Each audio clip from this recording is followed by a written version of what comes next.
That worried about your voice. All right. So guys, the first thing I wanted to go through is just real quick, show you guys the new syllabus. I don't know if you guys have time to check it out, but basically what I did is we just took all those 3 syllabuses that we had and we put it all into one. I think it makes it a little easier to understand. I can actually read it. Like it shows you what's going to be for the next group meeting. It shows like first AC, second AC, and script breakdown, and then that's what the group meeting's about. We're also covering the camera basics today because we didn't cover that on Monday. And then it can show you like what we're going to be studying before the next meeting and what's going to go into that meeting. As far as script breakdown goes, follow it in order, and you'll be able to know what's coming next and what you need to study before the next meeting as it goes. As far as the script breakdown goes, we've decided, since we already had like 2, almost 3 classes about that last semester, because some people took a little longer to write their script, so we ended up like filling in with a little extra info. I will be looking through, if you guys want to, of course you're free to, but I will be looking through myself the part about script breakdown and sending through the WhatsApp my favorites, the ones that I think are the best, and that way we can like kind of cram that one in, since we had like 3 classes and we don't think we'll fit in this one. If we do, we'll cover it. But if we don't end up having time in this tonight, we'll probably cram that in this weekend, if that's okay with you guys. Yep. Yes. All right, cool. No. And then the last thing about it is, like we said, we sent out through email and through WhatsApp. We decided this semester, since it's still COVID going on and everything, that we are going to postpone shooting a short. We're gonna do it next semester for sure. So we'll have more time to actually discuss that and get that all set and prepped. But we just felt like there wasn't enough time, and it was coming soon, and COVID's still going on. So we were just like, I don't know, we don't want to rush it. We want to actually have a plan and know what we're going to do exactly before we do it. Makes complete sense. So this semester goes until, I'm just looking at quick dates in my mind. The end of summer? This one goes till August 14th. Okay. August 14th will be the last. We will have a break in July for 4th of July July. 4th, July 4th week we'll have off. So everybody. Oh God, my birthday's coming up. So don't worry about your vacations. We won't nag you in those days. Okay, and then second semester, third semester starts. Let me check. Actually, I have it, but I don't know it off the top of my head. Not just approximate, like September, October, like. It'll be like September. I think it's like the first week of September. Okay, sounds great. Just then it starts to give me a picture in my mind of like a time. Yeah, and that's another thing about the short film. It'll give us a set date to actually set it up, so you guys have more time to figure out if you'll be able to come, you'll be able to join online, everything like that. Complete sense that we get through all of the theory stuff before we even. I actually do agree with it. And then when we go, we can just because if we're traveling, then we can film everything back to back. Yeah. Yeah. So Brent, September is, if we do it, it'll either be around September, or I think, honey, end of the semester. No, it'll be around the end of the semester still. Yeah. It'll be like right around when winter starts. But honestly, like if you see a summer movie or like a summer short, it was most likely filmed in winter, and vice versa. Things are always filmed out of season, and that's one of the reasons why they always have all those huge crews to make it look like it's snowy or make it look like it's a bright sunny day, because in reality it's probably really cold, or it's probably raining, or there's some other thing going on. And so also, that's just gonna be something that we have to just, I don't know, just bite it and take it, I guess, because. And also think about it, guys. You can't wait for the perfect weather to shoot. That's just not gonna work. Yeah, and what would you prefer? Blazing heat, sweat, gross smelling people everywhere, or like having to use a jacket? Having to wear a jacket. Yeah. I don't know about you guys, but I'd prefer the jacket. I never wait for perfect weather. You'd be surprised like how many commercials or movies have like scenes at the beach, but it's actually really cold, and the people have to be in bathing suits. 1 2 1 2 1 2. Some of the opportunities Yeah, I've I- gotten One, is just two, me 1 2 shooting directly in the 1 2 dark. 1 Like 2 not 1 even like 2 it's 1 pouring 2 rain, 1 it's 2. winter, you can't, it's foggy, you can't see, like in theory. We're saying And you're 1 like, 2 1 I don't know 2. if this is gonna work. And then you hit something, I'm like, yes. And you know what? It's better to be like, the more you know, it's better, definitely. But shooting in the dark's not necessarily the worst. Or like in the winter, I mean, like you were saying. Yeah. Yeah. So. There's ways to warm yourself up. Or- What does Take that one. have to do with it? I Sustain thought you your were like health with metaphorically. minimalist techniques. Or did you mean literally shoot in the winter? Mind, That's power, good. and the destiny. what did you say? Mind, power, and destiny. That's How cool. our thoughts determine our destiny. When to watch your thoughts. Lakota, that is your end. I don't know. Yeah, I mean, I don't know. I You got muted a it, window so I'm not open. Check your windows. You got a window open, Lakota. sure. Someone's outside. I can do voice acting too. I can do like working on like stretching my voice into all sorts of weird voices is fun. We're gonna have to. I can do All right, Yogi guys, Bear. let's try it because people have to leave soon and we're kind of rambling right now. Priscilla? Yeah, so I'm let's go shocked. ahead and move on to People evolve, Brent. first AC. Was anybody able to look at any of the material on the first? Yes, I second looked at AC? all of it. Plus, Yeah. you I was able to Nice. check it you out. shamed me enough to where I actually learned something. So Walk of shame. I looked at everything and I took notes. First AC, second AC, blocking. I even went to the other thing with the lighting and blocking and God, frame Brent, Wow, blowing. Brent, nice. I want to Right. copy Brent's You notes. this semester, like you probably know more than me at this point. Like, holy crap, dude! Congratulations. I went. Especially notes Dolly from- zoom, all of that. Sneak it Tracking under the table. shots, Hell must have Wow, frozen. okay. Well, Hell nice, must nice. have frozen over. Especially amateur notes shutter, and the Aren't you white work, light. man? Yep, Congratulations. we'll be going over the aperture, the shutter, and the ISO later. So let's start with AC because I got a gig for that coming up and it's my first time. So I'm Yes, a little. we Hey, took do you know if you're the notes. first AC, the second AC, or I'm if first you are the AC. only AC? Oh, your first AC, you hot shit, Well, I'm man. actually only AC, honestly, but you know. Okay. All right. Oh, So, okay, guys, then. first Good of luck with all, that. first AC means first assistant camera. So in the camera department, the hierarchy starts with the director of photography at the top, and then the camera operator. If there's a separate one from the director of photography, could be the camera operator, or they could have a separate person for that. And then right underneath them is the first AC. First Question. AC, what's that? I Yes, thought it was director, then director of photography. Yeah, I'm talking about the camera department only. Oh, And okay, DP okay. So and technically, the cinematographer are the director's same not thing. really the camera department. the They're Focus pull. so they're also known as the what was that? Focus pull. Yep, that's right. Focus puller. And They- always remember, if someone says DP, it's the same thing as cinematographer. Like, Yeah, oh, sorry. The first DP, the director of photography, it's also known as a cinematographer. Depends on what set you're on. So But, yeah, you have the DP, and then sorry, what was that list again? I'm comparing it to my other note. Focus. What was that? When you hear the first hierarchy AC, again, honey. The list. The hierarchy. So it's in the camera department, you have the director of photography at the top. Mhm. And you have, if it's a separate person, you have a camera operator. Mhm.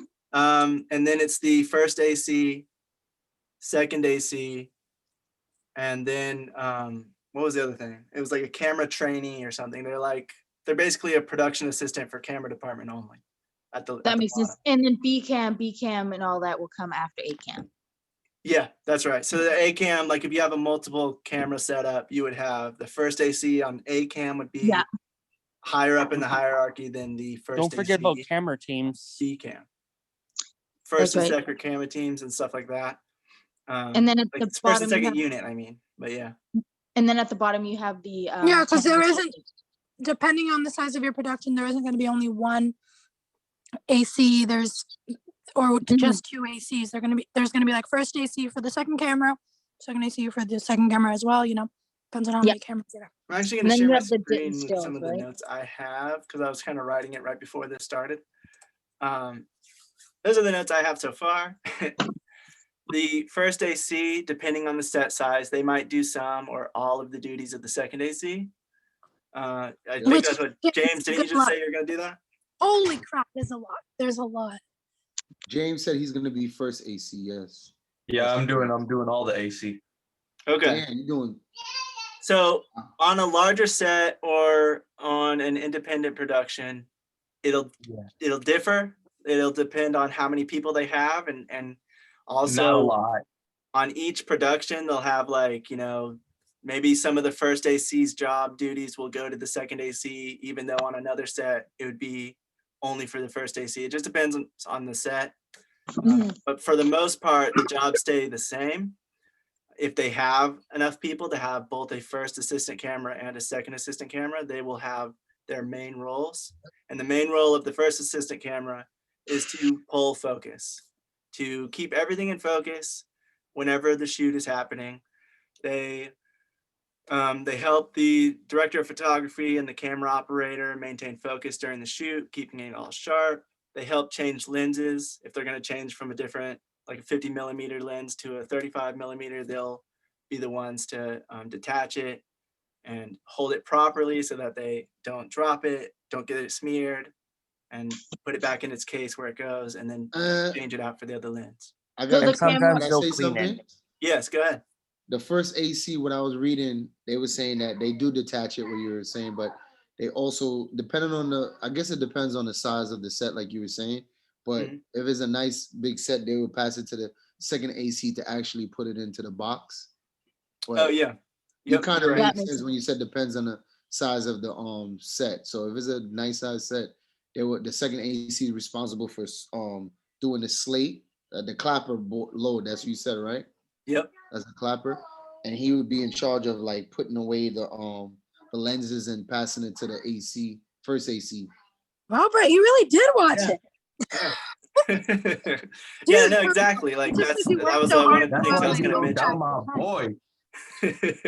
Because he worked so freaking hard that I'm like, I can't believe you managed to fit all that in. Holy crap, I'm so proud of you. Like, wow. But Must yeah, be you're working right. hard So out. the first AC will be the one to Thank detach you. it from the camera itself, and then they will hand it off to the second AC to swap those lenses. And there's a specific way to do that. They say you should hold with your fingers, you should hold the lens from the bottom and then from the side, Yeah. so that you're not smearing the lens with your palm, and also you have it safe in case, you know, it slips and it falls. It'll just fall into your And- palm, which is better than falling onto the floor. And could I interject? Totally They makes also Communication said with there's a word you're supposed to use. You guys can each make up your word between the AC and Yep. one AC and second AC, but when you're passing it, until he That's says what- like got Brett it, got me. then you release it. Yep. You don't just pass it and think he got it, because then he turn around. You moving so quickly on the set, you take it off and pass it, and he might not have it properly, and all of a sudden you have a $1,000 lens dropping on the floor. Right. Mhm. And it's very expensive in that room, and then you can't use it for the rest of the day, or you have to get a new one somehow. So yeah, it's very important to keep it all safe and That to make makes sure sense. you're You having think the some lens is kind only of $1,000. understanding with the second Yeah. AC of how to pass it off and what you're going to say when you pass it off to make sure they have it. And why they probably have so many ACs usually on the big sets, because you need the hands and eyes, because it ends up being a lot of Oh, there's Well, yeah, because there's so many well, duties they do. Like we were listening to it, and I was just like, Just holy the crap, first they do and so second many- alone. Like so the many first has things. so much to do, the second has so much to do. So the fact that Jim is like, oh, I'm gonna do both, I'm like, oh my gosh, that's so much. And I guess the camera operator, he's just there operating the camera. There's no way he could do the legwork and be operating the camera at the same time. Yeah, Right, because because it's a certain really hard camera job. operation. You It have to requires very specific movement and very like them to hold it a very specific way. So they need to have a very good understanding of how to operate that camera. Yeah. They can't it's be totally like true. leaving the camera here to go do this and go do that. They just need to stick with it. Hear what the Now, director and when the director of first photography AC, want. now when the first AC is tracking focus, he will have like he'll be in the video village and have his own and be looking at the screen, right? And using the He won't be in the video village. He'll set up the video village. That's for the director of photography, whoever else needs to be over there. But the first AC will be next to the camera to do the focus. They'll have one of those little monitors usually. yeah, in the bigger because set. he had his own monitor and he was using the little dial thingy. Yeah, it's Yeah. like a wireless. They had a wireless one in the video that we were watching. It's crazy Right. how much actually goes into like every single Yes. job position and Yeah. Yeah, ends every up being- single shot, it's crazy how much goes into it. Like once you look at every single little Right. piece moving. And sometimes you have the director of photography will be like, you know, I need a 35 mil, or I need a F1 or F22, and you gotta jump in there, and the AC got to be able to do it. Like, you know, the communication got to be so fluent because time is money. They don't have time to be waiting for you to be looking through your bag to find the right lens. Like if they say that, you got to be able to get it right away. Yeah. Yeah, they say I don't know who it was. I think it was it Tarantino? No, I don't think it was Tarantino. But they said that someone, some big director fired I think it was the second AC because he was in frame during the clapper board or something. No, he was holding they were using film stock and he was holding it upside down. Oh, right. That was another thing that they were talking about. And you got fired for that? Yep. Because, well, you got to understand, like, that's crazy. That's kind of crazy. But if you just spent a whole day shooting, it just shows you're not doing you don't know how to do your job. And it costs like $20,000 to shoot some crazy expensive scene, and it gets ruined because somebody's holding it wrong and they drop it. You know, like that's a big thing. So you don't want to risk they that. treat it so carefully.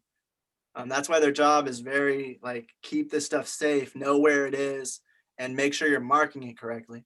And you know you're holding it right. Yeah. Another big thing for the first assistant camera is to like keep track of the cards. It's either the first or the second that do this, but it's like we said, it depends. But they have to keep track of which cards are going into the camera so that they're not. Some videos it showed that it was the first. Other videos it showed that it was the second. So I think it depends on the scale. I read the second was the one that was responsible for that. Well, for keeping track of all the setup. Well, like they were saying, like Priscilla was saying, depending on the size of your. It depends on the set, and because if you have a big set, once that first AC pulls it out, you label it. That's his responsibility. But sometimes actually on a bigger set, it would only be the second AC to handle it, and the reason why is because they want to have somebody responsible for it, so that if something goes wrong, they can say, "Hey, second AC, what happened?" Instead of saying, "Hey, first and second AC, what happened?" And then they can blame each other, and it gets. Like Priscilla was saying in one of the videos they were showing, even on a big set, the first AC, or even he would label it. So as the cartridge is coming out, he'll have a little sticky, and he will label it and pass it to the. Oh no! What I was saying is that it's weird because in some videos it said it was the first, and others it said it was the second that labeled it. So I think it just depends on the scale of your set. I think. If it's a bigger set, it probably would go into the second AC. And also region. It's also right. Yeah, like you said, that also set by set basis and what kind of functions they give you. But because one of the girls is from Australia and she was saying that some things could vary between country to country. Yeah.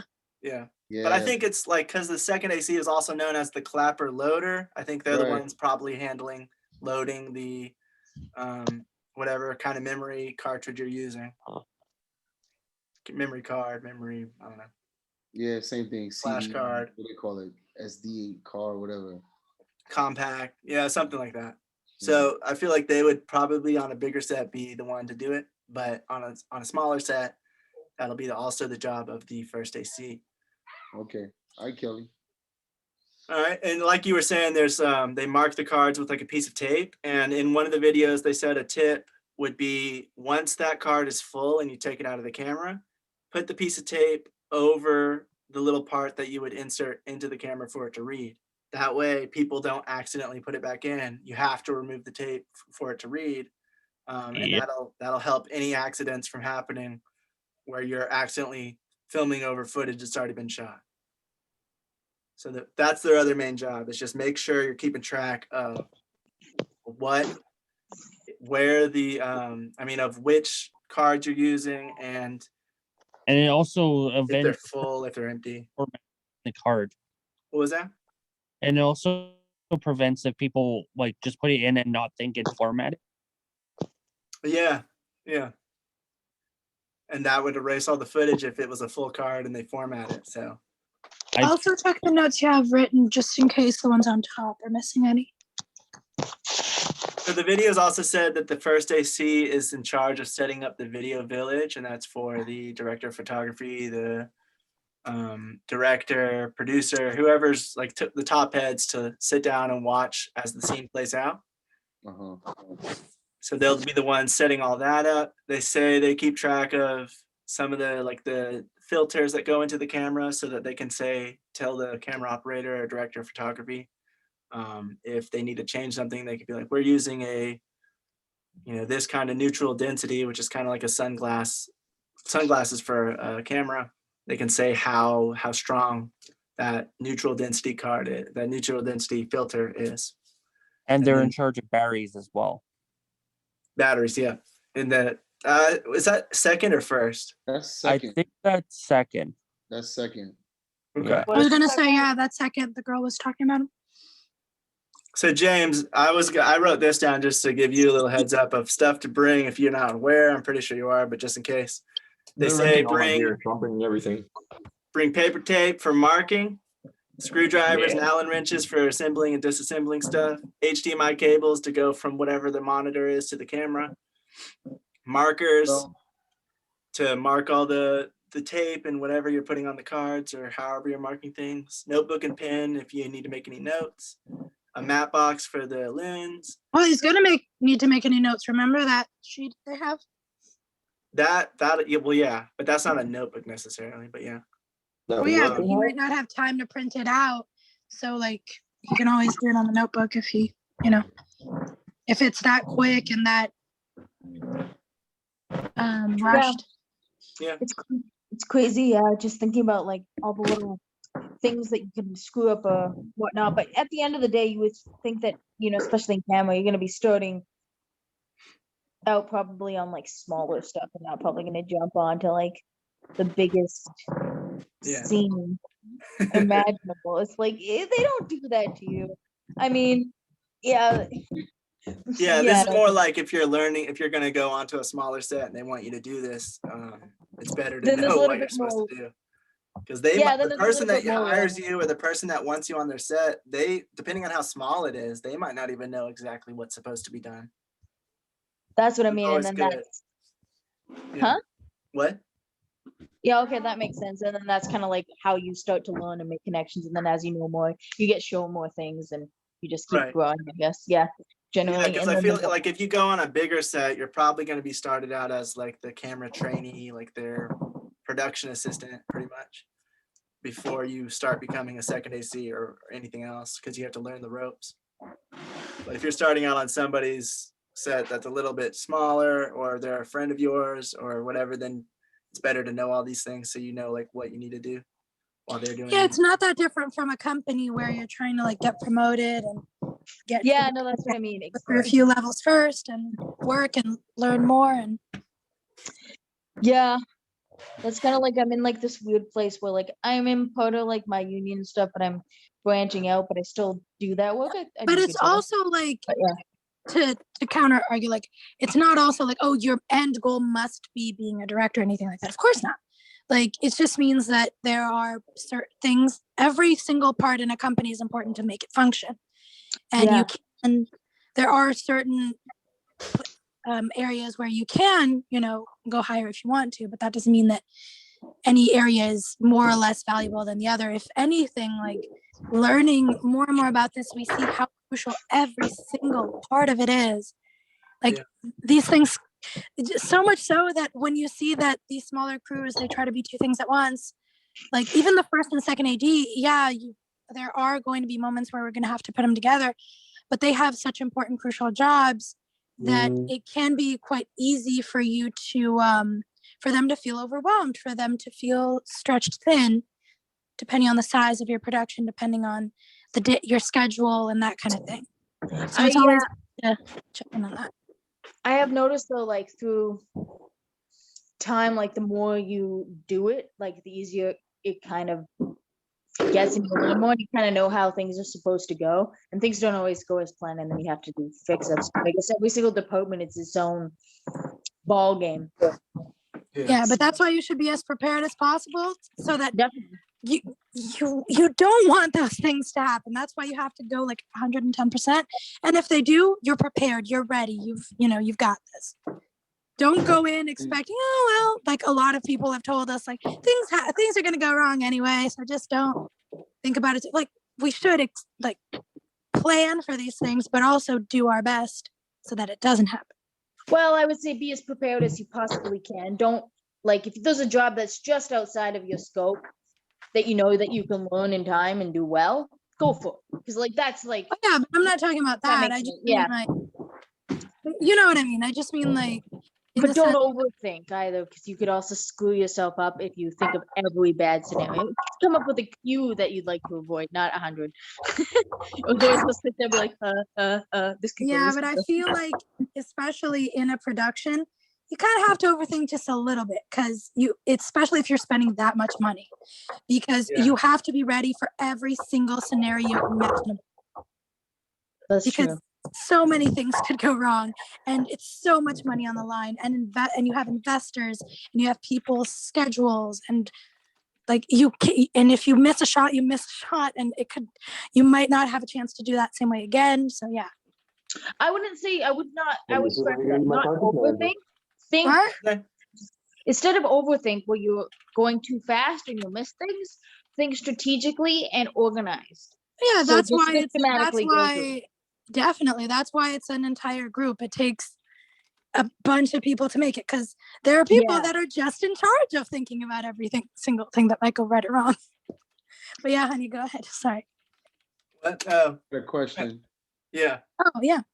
So 2 questions with the AKA clapper loader. I know in some of the videos that you're referring to them as slating. Is it like that's the 3 known terms: loader, clapper, slater? Hicks. Yeah, usually I mean like second AC, clapper, or loader, or like you said, slate. Well, I don't know. I've never heard slater. Maybe there's Hicks. Yeah. You heard it? Okay. Yeah, I mean, I see them talking about it a lot in a few of the videos, talking about being, properly slating, not being in frame and all of that stuff. Mm-hmm. Another thing too, if you're working with like you're on set, most of the time, first and second AC, and I guess wouldn't they be like have worked together before, or is it sometimes you're going in and you get hired as an AC and you got to be able to hopefully mesh well with the operator and director of photography? And like on larger sets, you might know them, you might not. It depends on just like, I've heard of some some DPs that have their own like people that they trust to do certain jobs. Like somebody might hire a director of photography and they say, oh, I want to hire this guy as my first AC. And then they might have a recommendation for a second AC, or the director of photography might know. But also the good thing about it is it's different than a relationship between a director and a cinematographer, for example, because they have to mesh well, they have to think alike in order to get the end product they want. As far as the first and second AD, they just have to be professional and do their job, and they don't have to like completely agree on every single thing. They just have to agree on like, okay, you take this there, you put this number here, that kind of thing, So it's less of a, all right, what do you think would work for this and that? It's less of a creative. Yeah, I noticed like a lot of times you start out in a lot of like put this here, this there, and learn the ropes kind of thing in whatever position. And then as you get better and you get really proficient at your job, they'll be like, hey, what do you think about this? That's when you start to get into like the,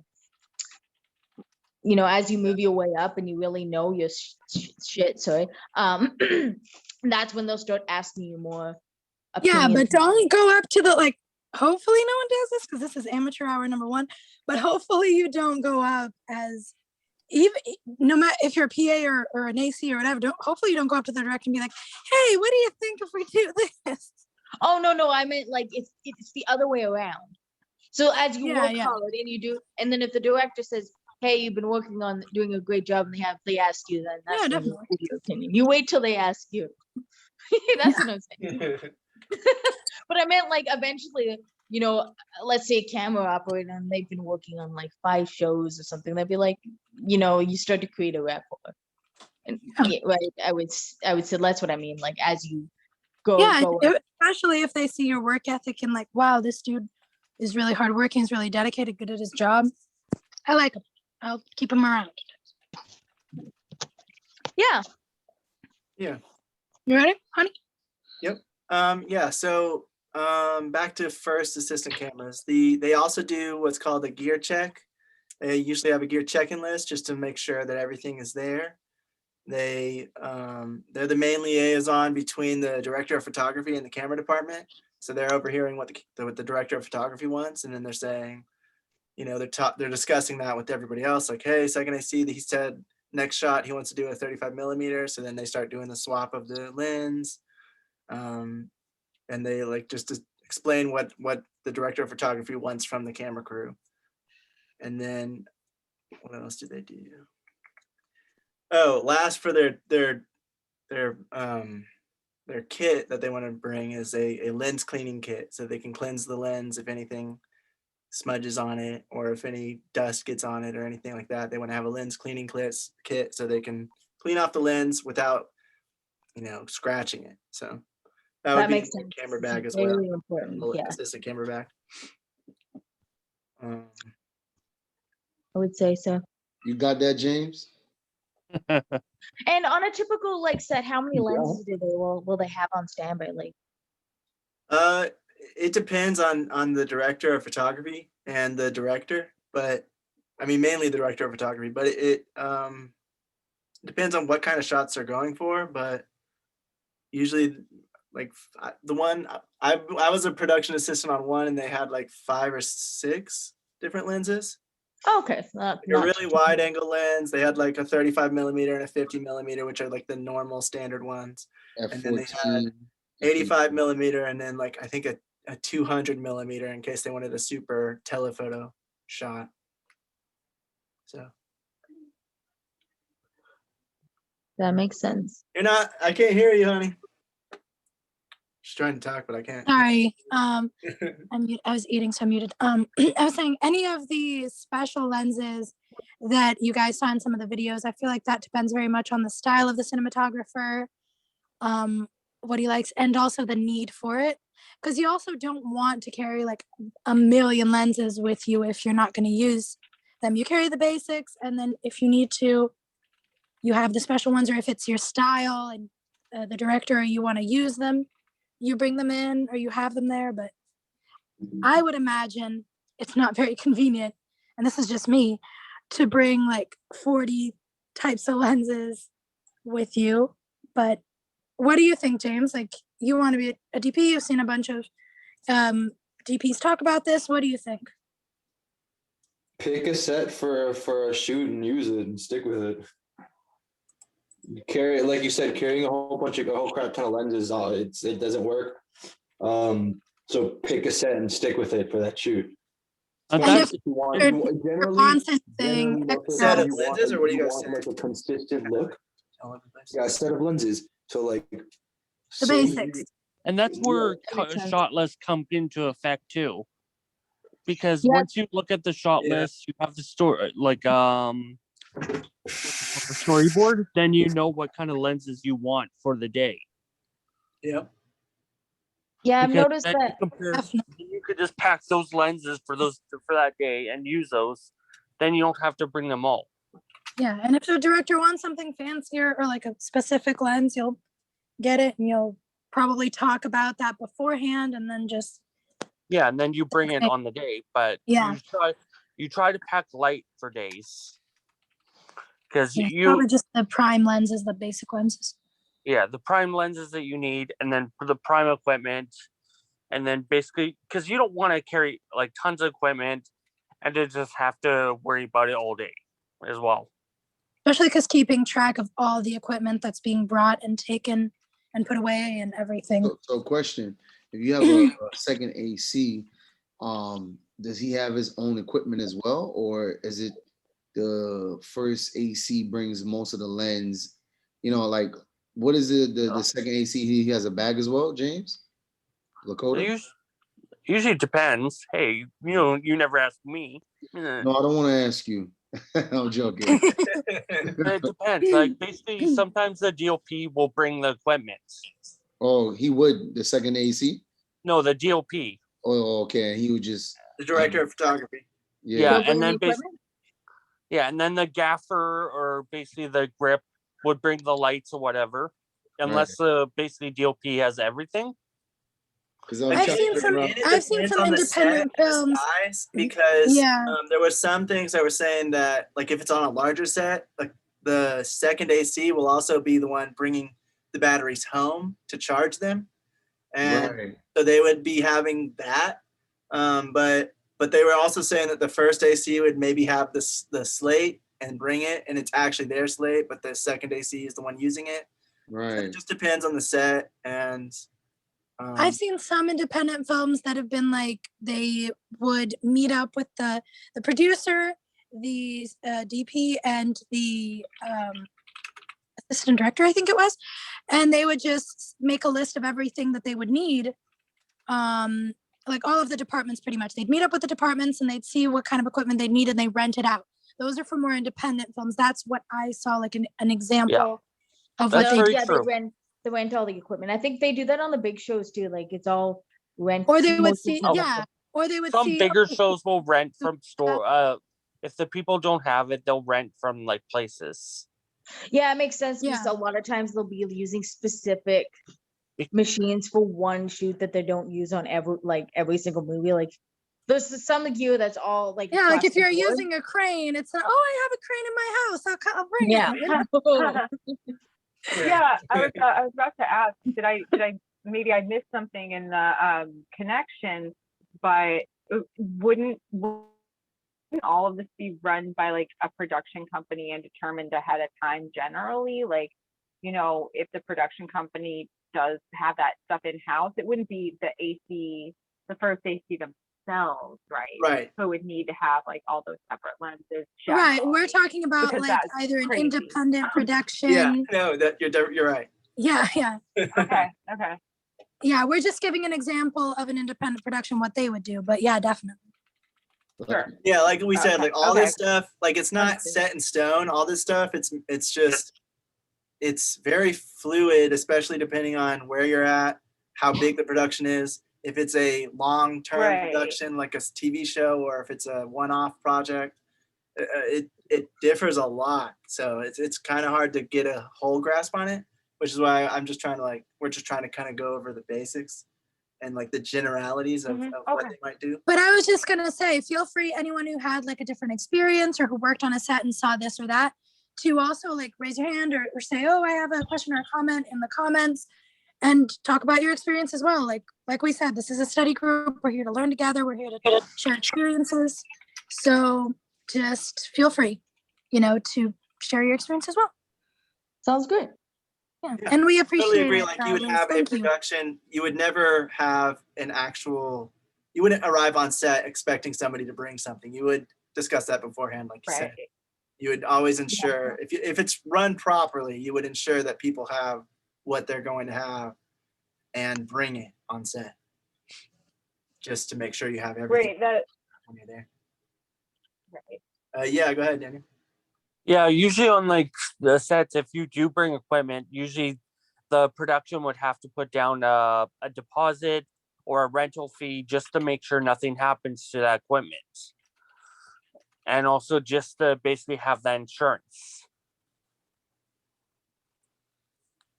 Yeah. Like, don't ever bring your equipment on a set for free. Like, unless it's like a little small independent film, don't ever bring equipment free. And even then, have a list. Make sure that you know everything you're bringing in case you miss anything, misplace anything. Yeah, exactly. Like, keep track of how many batteries you have on set. Keep track of even the smallest, littlest things. That makes sense. And then after you're done your production, always make a clean sweep because you don't want to forget anything. Because in film, as we know, everything is damn expensive. Yes. So even the tape we use is $30 a roll. Yeah. It's kind of ridiculous, but it's understandable. But isn't And I'm gonna. Oh, sorry. Go ahead, Sarah, and I'll continue after.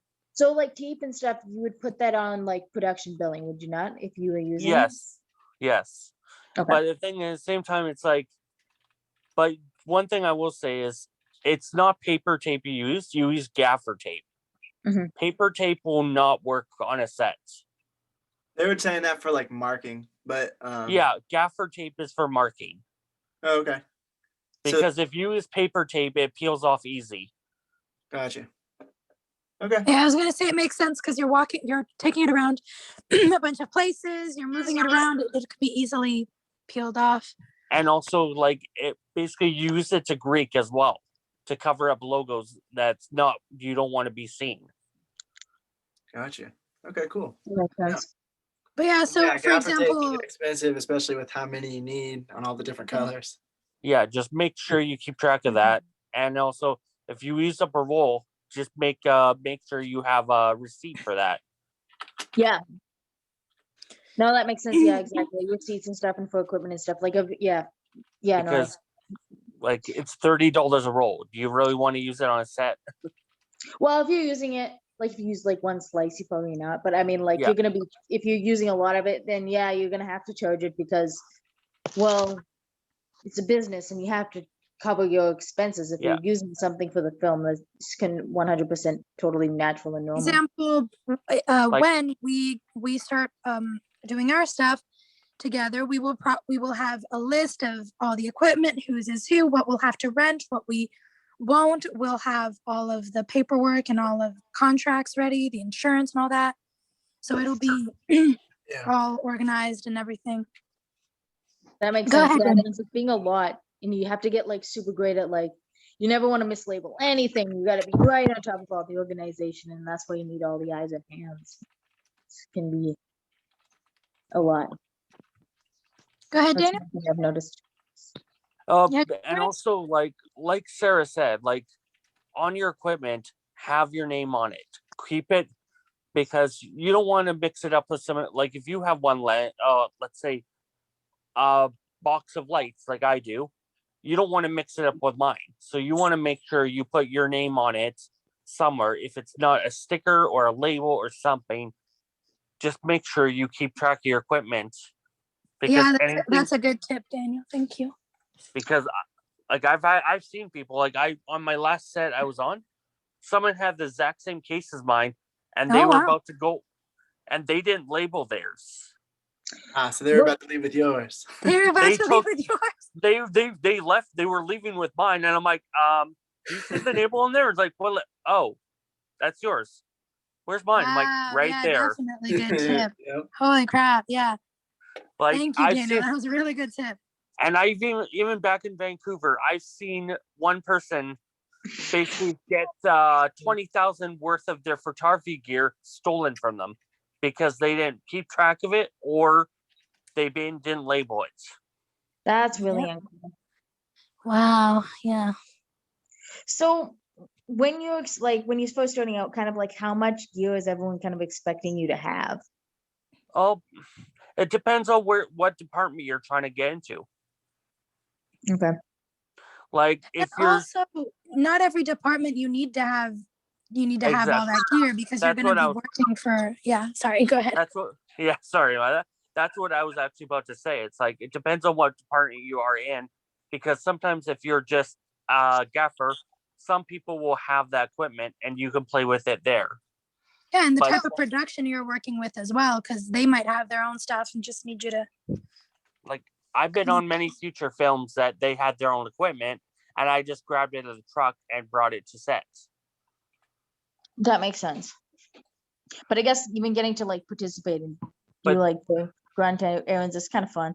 You're like, but if you're wanting to do your own thing, then definitely start investing into smaller equipment and work your way up. No, that totally makes sense. For now, I guess like in reality, I'm just trying to learn as much as I can. And Brian, you here? Because I see the name. Brian, you here? Yeah, I'm here.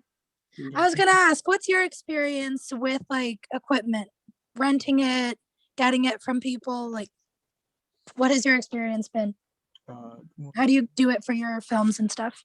Well, for mine, like you're a little underwater.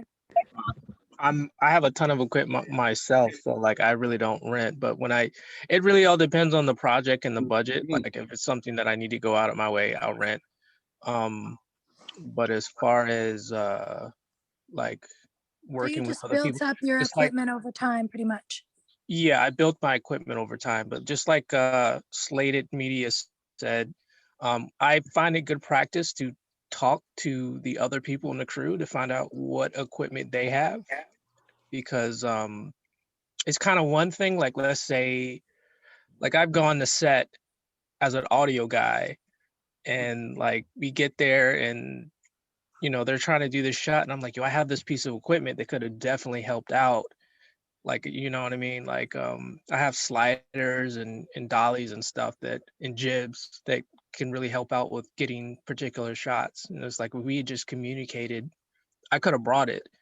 So like, I make a good practice to talk to, even when I'm not doing the cinematography, I'll talk to the cinematographer to figure out what kind of shots he's going to get. Cause it doesn't make sense where you have like 3 people bringing dollies. You know what I mean? When just one That guy makes brings a sense. dolly. Right. Yeah. Yeah. So talk to everybody, figure out what equipment they have. And everybody has a slider nowadays. Everybody has a what do you call it? A drone. Like, it doesn't make sense if 3 people show up and bring. Well, I guess like if one battery runs out, but I think it's a little bit overkill to have like 3 drones unless you're trying to get like simultaneous, different angles and shots and stuff. But I think Yeah. it's good practice to talk to everybody else in the crew to figure out what they have, because they might have something you don't. You never know. You could save yourself a lot of money from renting if somebody just said, hey man, I have a drone, as opposed to just going out and getting one. But No, then that makes sense. you would have to get a contract together to make sure that there's no issues, right? If anything breaks with it, it's on the production. You just want to make sure everything's do safe. that, but there are things Yes. you can do, like you can get your own insurance on your equipment. Yeah, Like exactly. if that's the case, like It if can, you're, Yeah, again, but it depends on the place too. Because I've seen some, like I've heard some places that don't let you put insurance on your equipment. Some places. well, I have insurance on my personal equipment, like Yeah. regardless. So like, because I've had experience where, like I did one gig, and luckily this wasn't my microphone, but I put a microphone. This is just trial and error with kids. Like I put a microphone. The director or the producer or the line producer was like, hey, go mic the kid now. Like they're so pressed to like, and this is what kills me. It's like, I'm the sound guy, let me do my job. But they were like, oh, let's just get the microphone on them now to save time later. And it doesn't take long to put a microphone on, but I wasn't going to argue with this person. I just went ahead and did it. And the kid and it was the shoot was on the beach, and the kid just disappears and just goes all over the place with his microphone. Oh And no. then he goes into the water, and I'm like, oh no. Oh man. this wasn't my microphone, but I had suggested to this line. I told the line producer, I was like, why don't we just wait till camera's up and running, and then we'll go from there. But like, why are we focusing on sound when they didn't even have makeup on yet? Yeah, why are like, we laving them before makeup? That makes no sense. like, and I, this is how I respond to things. Like, if you tell me to do something, I will suggest, and I will give you my piece of experience and what I think, and you could yay or nay. And if you nay, like, I'm not going to argue with you, especially if it's not if it was my equipment, I would be like, no, I'm not doing that. Like, no, when we're ready. Yeah. Or better yet, I'd be in as the a same sound position. guy, you need to figure out, like, I'm telling you, I don't think the kid needs a lav to begin with, but I have my own thoughts and opinions on lav on film sets, but like that's the way they wanted to go. It was their money and their thing, and they kind of just like failed in that department. They couldn't do nothing. They couldn't say, because it was just a kid being a kid, so you couldn't be mad at him, And I explained to him, so like nothing you could do. I mean, the second you gave the kid a toy, like, he was gone. You know what I mean? Hopefully they weren't rude to the kid afterwards, like blaming him. No, I can because I was standing there, I was in between it. I was like, you better not say nothing to the kid, because like I told you guys, like, this is what happens. Like, there's nothing you could say at that point. Like, my word was like the wall in between. So like, and also sometimes, like, if you lav the person too early, they're gonna you're gonna pick up sounds that you don't need. Yeah. Right. Like, even if if it's left on or whatever, or if the kid turns it on not thinking, I've seen that happen too. people last year when I was on a film, someone was live too early, and we picked up someone going to the washroom on camera. Yeah. Oh, gross. Yeah, that happens a lot. Diarrhea too. I mean, Yeah. I always make sure. I thought it only happened in the That's Zoom something. meeting when people forget to turn their sound off. That's an accident. You just delete that shit and you're like, oh, that was obviously somebody like wasn't thinking or missed. It's easy enough to do, especially if you're like on set all the time and you're always. Man, I freak out. I freak And out the- every time I go to the bathroom when you guys are on. I'm just like, is it off? Is it off? The director kept I'm so the- paranoid to leave the out of the way. I'm like, and you go here and turn it off in the other room. the director kept the sound on in his sound files and used it for his next project. Yeah. I mean, at least he was able to reuse it, right? That's what matters. Like the person was so damn embarrassed, and I'm like, I don't judge you. I'd be embarrassed if I was in that position. Yeah, it's not nice to make fun of someone if like in embarrassing moments you're like, If oh, they I needed to understand go, that. they needed to go. Like, But still, scrap the audio. Oh, 100.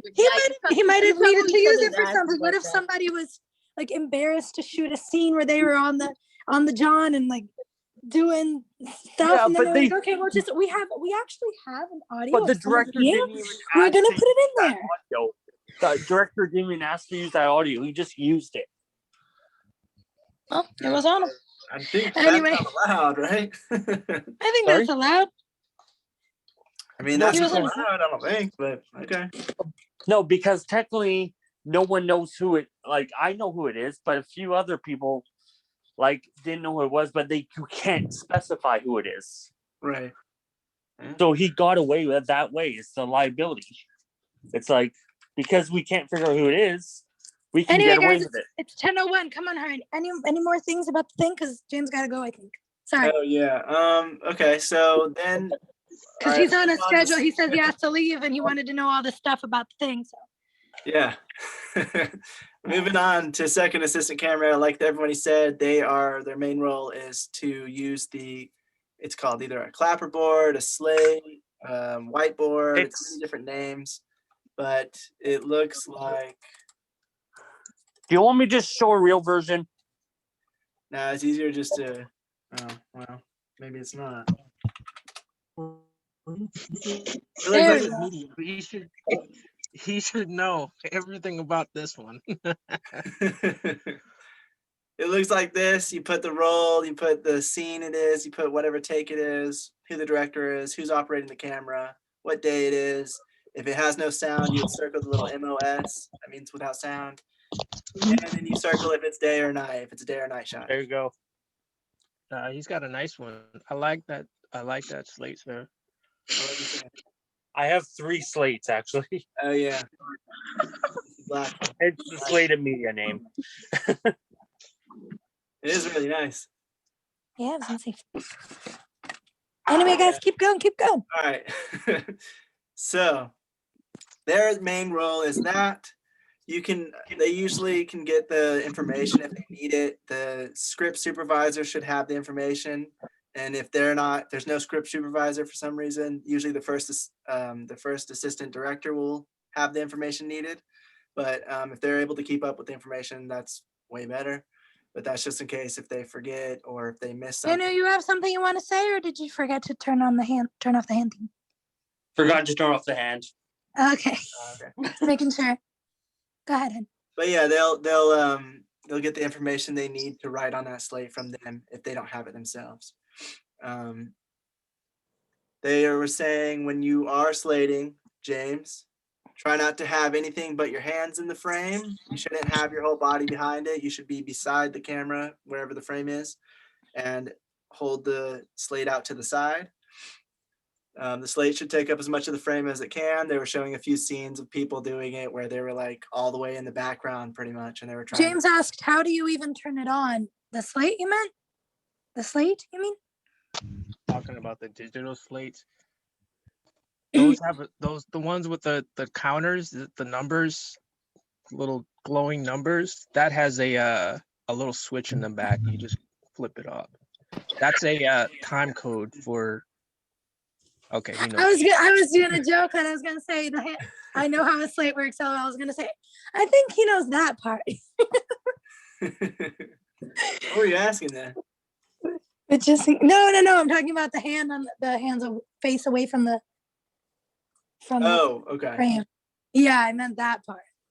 Because he was like, I know how a slate All works. right. So when you slate, you want to slate whatever is in focus. So if a character's face is in focus, you want to put the slate like directly in front of his face. Because if you put it in front of the camera, it's going to be out of focus, and then the cameraman is going to have to reposition his focus and whatnot. Now, if the focus is like way back in the distance where you just can't see anything, sure, you might want to move up closer and they can adjust. Oh, you But- don't know how to turn the hand on Zoom? Okay, sorry. But yeah, Brian's right. Like if you are a second AC, you want to make sure that you are going to the spot where the focus is sharp, because that's what that information is for. It's to capture it on camera so that when you do the clap, the camera sees what it is, what take it is, and what scene it is, so you can match it up with sound later and sync all your sound to your video. Okay, you go on the little The three dots. Yeah, the little 3 dots, and then it'll show you. I showed you a screenshot. Okay, and the other thing that they're in charge of is keeping track of where everything is for the camera department. They should know where the battery station is, where they're recharging the batteries on set, where the cameras are, where the lenses are, any camera bags and extra equipment they have. They should know where it is so they can help the first assistant camera with that, or go pick up the next lens to start the exchange with the first assistant camera like we were talking about earlier. So they need to keep track of where everything is so nothing gets lost, or even worse, they're looking around for it for way longer than they need to because they can't find it. And then that's just taking time. And as they said, time is money. You need to keep track of everything to keep everything really quick and just basically to have everything ready before you need it. And then on a larger set, they'll be the main liaison between if they have a production office, they'll be the ones that reach out to them if they need any equipment, if there was any damages. They're the ones making the what is it called? The camera report? Is that what they call it? I was gonna say, Yeah, Brian. they're the ones making out the camera reports at the end of the day. And they're the ones that are going to give that to the person who needs it. And then if they have rehearsals, they're the ones paying attention to where the actors are during the scene so they can mark the actors so that you can help the first assistant camera pull focus. I mean, so they can know where to pull focus because they'll know how far away the actors will be during a specific part of the scene because they'll have that mark. And they'll also be telling the actors where their marks are so that they know where to stop and where to start during a scene. What is for pulling focus? What exactly is that? The first AC pulls focus. Pulling focus is like you have a lens and you pull it, you can pull it to the left or the right, and that'll change if the focus is farther away or closer. So depending on what you're trying to, what was that? And that's usually when you have the stand-in, they'll have the stand-in while they do the focusing for the shot before the actors come into scene. Am I right? Yeah, usually they can have if it's a larger set, they usually have a stand-in, which is just somebody who is about the actor's height, maybe looks a little like them so that they can set up, they can more easily set up the framing, the lighting, a tip that they gave as well was practice, get a little ruler, not those big plastic ones, but like those ones that you roll up, the seamstress ruler. I don't know what it's called, but like seamstresses use them, and practice like seeing the distance and guessing the distance. And they say that really helps because once you do it enough, you won't need, well, of course you'll still need to use it, for the actor and stuff, but you won't need to do it as many times, or you won't need to rethink like, oh, okay, this is a new shot. How many inches is that? And that kind of thing. You'll have a better ballpark of how far away they are. So you can get more, you can get to it quicker. Because if you're shooting a moving shot, If you're shooting a moving shot and you're pulling focus, you have to be really focused on that. So they'll Coda can measure probably explain better than me. with So like in a scene where you are showing a glass of alcohol that the person's drinking and you're showing that in sharp focus, and then you rack focus back to the actor, showing them sharpen focus. Mhm. That cup is now out of focus. Now it's called rack focus. And it's a big part of the first assistant camera's job is they'll have to mark where on the lens that focus will be if they're shooting the cup, and then where on the lens the focus will be when they rack it. Okay, so like actually on the dial. So as they turn the dial on the lens, they'll actually mark exactly the amount of degrees or whatever it's been turned, I guess. Right, so that they're not like fiddling with it during the shot. They want to make sure they get it right away, and it's as That quick makes as it can be. Okay. So that there's I mean, no lag. doing it perfectly is like. He said on a bigger set, I assisted on once the AC would use one of those laser distance measures for that. Oh, that's cool. Yeah, they said you could have a laser distance. You could have a. I feel like that's less one of those creepy than having to get near the metal- person and like measure from the side of their head. How do you measure it? Do you have to like? How do you measure where the actor is though? With From the lens to the actor, or from the lens to the subject. So like the lens itself has like there's an area on the lens that cannot get in focus at all. So like there's a specific, so you have to make sure that the camera stays at a certain distance, and then you, from that measurement, you would just make sure that the actor stays in focus from that point forward. If that makes any sense to you guys. Oh, I was meaning like with the, well, I mean, maybe you answered it. I just didn't understand. But the laser pointer, like, you can't really point that at an actor, right? Because they could go to their eye, and that's not a good thing. Oh, yeah. So, I mean, if you just aim for. I don't think it's a very powerful laser. It's like it's like one of those red dot sight thingies. Yeah. They I just know they love being like super safe on larger sets. So I don't know. I mean, I'm sure there's an actor that will probably flip out and be like, "Get that thing out of me," but no, it's a different type of laser. Tell them to close their eyes for a little bit. Like, geez, not that big a deal. Okay, I was just wondering. Yeah, when a point on the actors and stuff like that, when you like notice an actor gets kind of like agitated or something, a lot of times it has to do with the fact that they're not in their normal emotional state. Yeah. So yeah, that's just a random note. It's like anyway, Nancy, like I wish you were here for the conversation last week about actors. One of the people made such a good point. We'll talk about it later. After that's good. I just want to throw that quickly in there. Yeah. For the people that don't know. Does anybody else have any comments or anything? Well, No, I do have to go though. Okay, James. Thanks for coming. Did you actually learn anything, or did you know all this crap? I was going, James. I learned I learned a few things, yeah.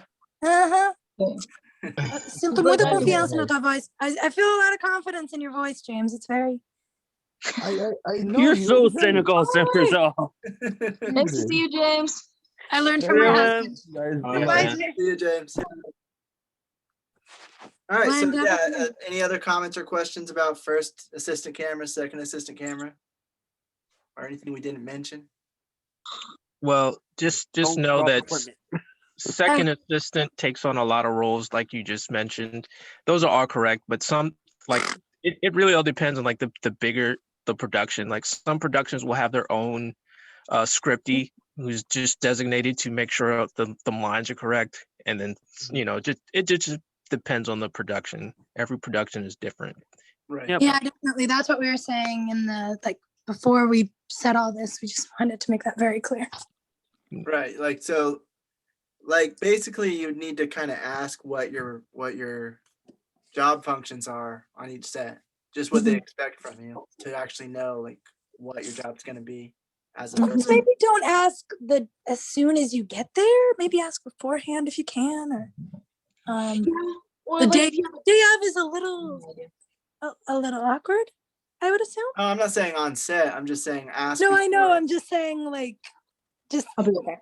As a note, Yeah, like whoever's gonna hire you, they should they should probably know what your job functions are. If they don't, they should probably be able to at least tell you who to ask so you can direct you to the person to ask. I'm just saying a lot of people tend to only ask once they're there. I've heard that but happen also a lot, look on the call sheet before you ask anything. Yes, that was what we were talking about last week when you couldn't be here, I believe. You also talked about it before too. Yeah, definitely. Yeah. Like if you don't know your position, just rely to the call sheet. Mm. Then you'll know where to be. Where to be. And if it's not on there, just ask usually just go to the producer. They will know more than anyone. Don't go to the director right away. Honey, is that all about the first and second AD? Or is there anything else? Yeah. AC, sorry. Oh God. Yeah, so now we're just gonna move on to camera basics, which you guys will all be able to. At least I got one letter wrong this time instead of a whole word. Hey, you're evolving. So a few things just I put evolved. on the Reddit was some of the camera basics we were learning last week, and since we couldn't talk about it, we're going to talk about it now, and hopefully we can get through this decently quickly. The three main things in a camera image is the aperture, which is how large or how small the hole is going to be that allows the light to go through to the lens. I'll just say one thing. Don't worry, guys. I'll shut up completely for this part because I just learned it yesterday. So it's a lot of information, especially if you're brand new to cameras. It feels like a lot, but once you start realizing what these things I knew a lot of this for photography reasons, but like it's a lot when you go into like movies and moving. I don't know. We sent you guys videos of photographers and then talking about it in film to show you a little bit of the differences. Yeah, because I mean, film is just an addition to photography. It is photography back to back. That's all film is.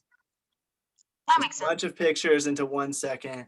That's what the frame rate would be, but we'll talk about that in a second. All right, so aperture, shutter speed, and ISO are the main three things that are going to be on your image. They are going to determine how bright and dark the image is, as well as a few other things that we'll get into as we discuss what each one does. As you can see, this is the what they call the exposure triangle. It's going to be how much exposure or how much light you're going to have on your image. And when you have the ISO at the bottom, the higher the ISO number is going to be, the grainier the picture is going to look, and also the brighter the image is going to be. ISO is kind of like a digital light, I'll say. It's not real, it's just the camera's sensitivity. It makes the sensor a little more sensitive to light, which makes it brighter. But if you go too high and your camera's not able to do it, it starts making noise, having little specks, noise, they call it. Shutter speed. Shutter speed determines how quickly, it's kind of like blinking. For the camera, it is how fast the camera is going to capture that picture or that image. So when you have a faster shutter speed, if you have something fast moving by the camera, you'll be able to capture it like something like a waterfall. You'll be able to see each water droplet. But if you do a slower shutter speed, it's going to look like a smooth, creamy stream. And that's because it's letting that image, it's taking that information for longer. And so all the movement, it's also copying all that movement. And since there's more movement than, there's more movement in a second than what we can see with our eyes, it's going to look different depending on how fast or slow your shutter speed is. That makes sense. So fast shutter speed means you see the droplets. Slow shutter speed is when it looks like a stream. Yes, exactly. Okay, just recapping just to make sure it goes in my brain right. Yep, and also because if the shutter speed, if you do it really quickly, when you are blinking, when you blink really quickly, you're not going to get as much light into your eyes. Same thing with the camera. If you are on a really quick shutter speed, it's going to look a lot darker, and if you slow down that shutter speed a lot, it's going to get brighter and brighter. That makes sense. Okay. Then you have the aperture, which is, like we said, it's the opening and the closing of the hole that lets the light come through to the lens. So the bigger the f-stop, which is like the number that you use to stop the light from coming in. The bigger that number is, the smaller the hole is going to be. It's stopping more light. So it gets That darker. The makes the image. scene darker as well. And so the exposure triangle is using all three of these things to try to find what you need to set the aperture and shutter speed to, as well as the ISO to get that nice looking image. And we're going to go ahead and start with ISO. ISO, as you can see from this picture, the higher you set it, the brighter it looks. And also it starts to add in, it starts to also, sorry, I said I wasn't going to talk. I'm just going to make this clear. All of this information, guys, these pictures or whatever, if you want to save them to your phone or whatever, they're all on our subreddit, okay?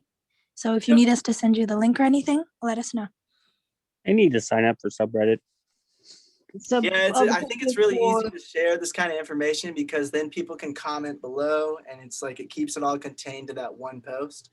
So it is pretty easy to keep it. So you don't have to save it all on your phone too. You can just go there and be like, okay, where's that thing I was looking for? Yeah. But yeah, as you can see in this picture, like around ISO 400, that looks all right. 800, I think it looks too bright, and it's starting to lose a lot of its data. It's starting to lose some of its color. Some of the shadows are gone, and it doesn't look right. It looks uglier. And if you set your ISO too high, and then you go back and try to edit it and make it darker, it's going to not work. It's not going to have the right data. It's not going to have the right shadow data to let you edit it back to something really good. Conversely, though, if you have it lower, you can brighten it up in post, and it works better than if you have it too bright and you try to make it darker in post. But you should still try to set it on set as best you can. So it's better to have it too bright than too dark, you mean? No, it's better to actually have it too dark than too Okay, bright. so I must say, yeah, okay. Because brightening up the easier to image, it brighten. still contains all that data, but when you brighten it up too much, it doesn't have the shadows, and then you can't create shadows really. Because it washes out the detail. Yeah. And if you have a blowout, like you're never gonna fix that if it's a blowout and it's overexposed, then that's something that even if you bring down the exposure as much as you can in post, that it's just gonna still be this big bright spot on there. So it's definitely in my experience better because the camera can only capture the light to a certain degree, and once it gets past that degree, it loses all the data and it's just a splotch, like she said. And then even if you lower that light later, everything else might look okay, but that splotch is going to stay there because it doesn't have any information about what that picture actually looks like because it captured it too bright. Yeah, it's crazy like how like taking a good photo, there's like a beautiful art to it, but if you could take a beautiful like great photo, it's like it's awesome. And you could do like a lot with that. Like you could tell a story like with 15 photos. And then later you could turn it into cinematography, but that's just another thing that just random thoughts that I have, sir. Yeah. Yeah, so if you look at this image, you can start to see the grain, especially like that's at a really high number down at the bottom right. The higher you make it, the more ugly and grainy it looks. And sometimes cinematographers want that. Sometimes they want it to look a little older. If it's like a World War II film, maybe they'll want some grain. They can either choose to add that in post, or they can choose to during the set. I would say always like there's what's that? No cinematographer has ever said, "Oh, I want grain. Let me brighten up this ISO." No, they'll add it in. It's a post thing. So this chart you're showing here from the 100 to 12,800. So you see the grainy, the 12,800. So what's happening with this photo is that when you're talking about ISO, you're like you said, you're adjusting the camera's sensor sensitivity to light. So the reason why it picks up this grain is because you're not feeding it enough light. So that's the result of the camera looking for more light. So it becomes grainy like that because it's trying to find more light. So if you're shooting in the daytime with an ISO like that, I mean, it's gonna be like blown out anyway. But let's say you just put like a whole bunch of ND filters on top of it to make up for the overexposure, and you get it down to a good exposure. That grain is not gonna be there because it's got plenty of light. So that's the result of the camera looking for light. It's a digital response to the camera looking for light. Now, if you're shooting on traditional film, you don't have ISO. You just have a sensitivity to the film strip itself. So that's why people will always argue, oh, film is better, because there's not that result. But if you give your camera enough light, you can fight the grain. It's gonna fix everything. But it's kind of hard to fight light when you're shooting in the dark. So yeah, definitely. That makes Real sense. quick, just curious to check in on that. I used to work in a camera store, but I mostly dealt with still photography, and I am a photographer. But anyway, I'm not sure about like film. Film doesn't have ISOs. Like you would get like when you're shooting film has ISOs, right? Film has like Or ASAs, or what's it called? It's like the for film stock itself has the brightness to it. Yeah, it's a It's chemical not in reaction. the camera, it was in the film stock itself. So whatever film you loaded into, it would have a certain number. Oh, that's what you're saying. Okay, I'm like, look, I'm pretty sure that if you got a 60 millimeter like whatever camera, it would be 400, 200. Okay. I was like a little confused there. Apologies. No problem. Yeah, actually, technically, grain would be for film. Noise is what they call it for digital, and it's a little different looking. They showed it in one of the videos we had this week, but it's similar in some ways. So if you wanted A little more grain. something to look grainy for like an effect, you could actually do that by manipulating and giving your camera less light to make it more grainy. So you wanted to create like a weird dark You grainy can, effect. but it's not ideal. Yeah, but like Brian was saying, that's usually added in post. Like I was gonna say, okay, some people might want to do it on set, but like for that kind of stuff, I would always think it's better to do it in post now. Yeah, because then you can choose how much you want to do it, and that like That you don't makes want to have sense. something where you can't take it back. I feel Got it. That makes sense. Good to know. But yeah, so that's ISO in a nutshell, really. Like as you can see on the right, they're trying to brighten up the image, and it's getting noisy, and there's little things all in the sky. But on the left, it's clear and a lot better of a picture. And the same thing happens in video. It's just it moves around on the screen. It doesn't sit still like in the pictures. It's like moving back and forth between one thing to another when you have it in film. Anybody have any questions about ISO?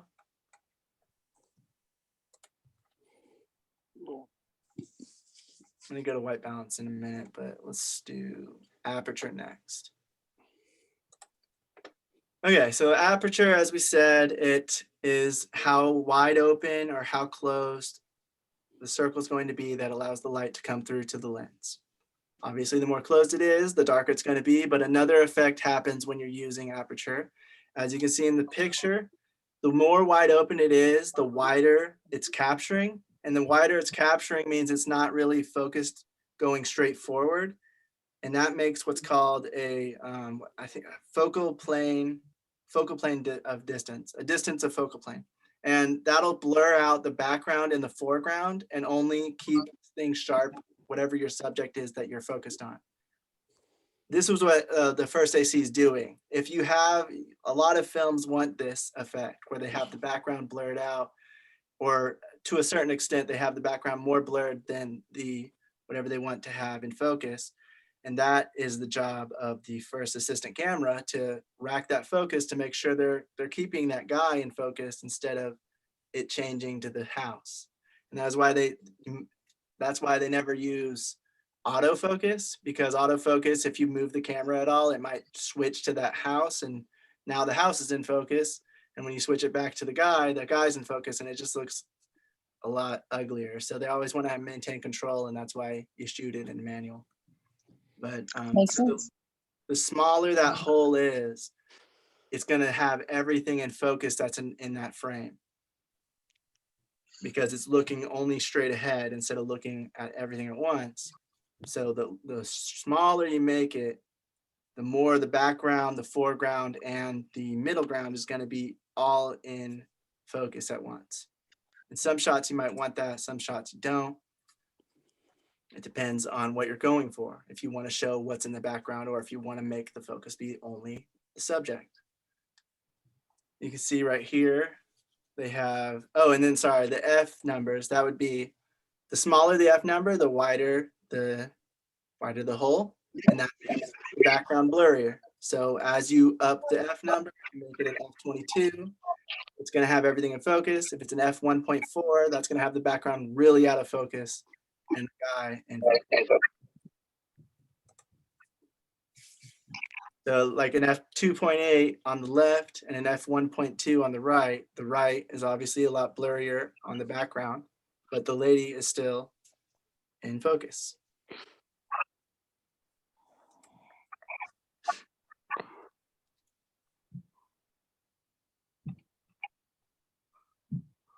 So that kind of shows like what happens when you're opening it on the, or when you're closing it, making it smaller. It's showing that thing in focus, it becomes larger. The thing out of focus is further away or closer to the camera, but it makes that plane focus larger, so it has more things in focus as you make that hole smaller. And as you make it wider, it makes that in focus part shrink.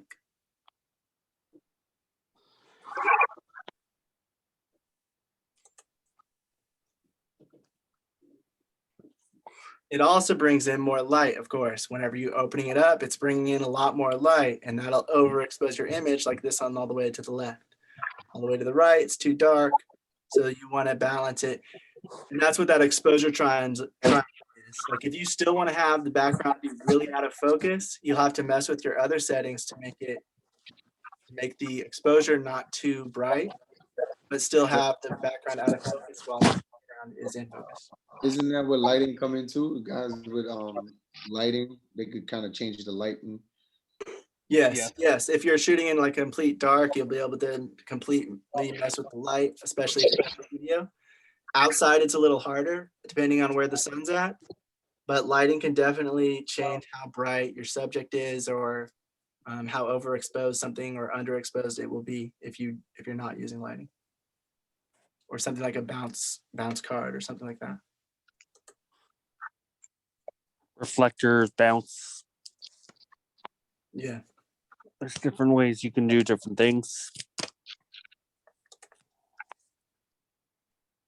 So I liked this the best when I was looking at the different pictures, because it just kind of shows you how that depth of field changes and that focal plane changes. It gets bigger and larger, and it shows you what it looks like on the right.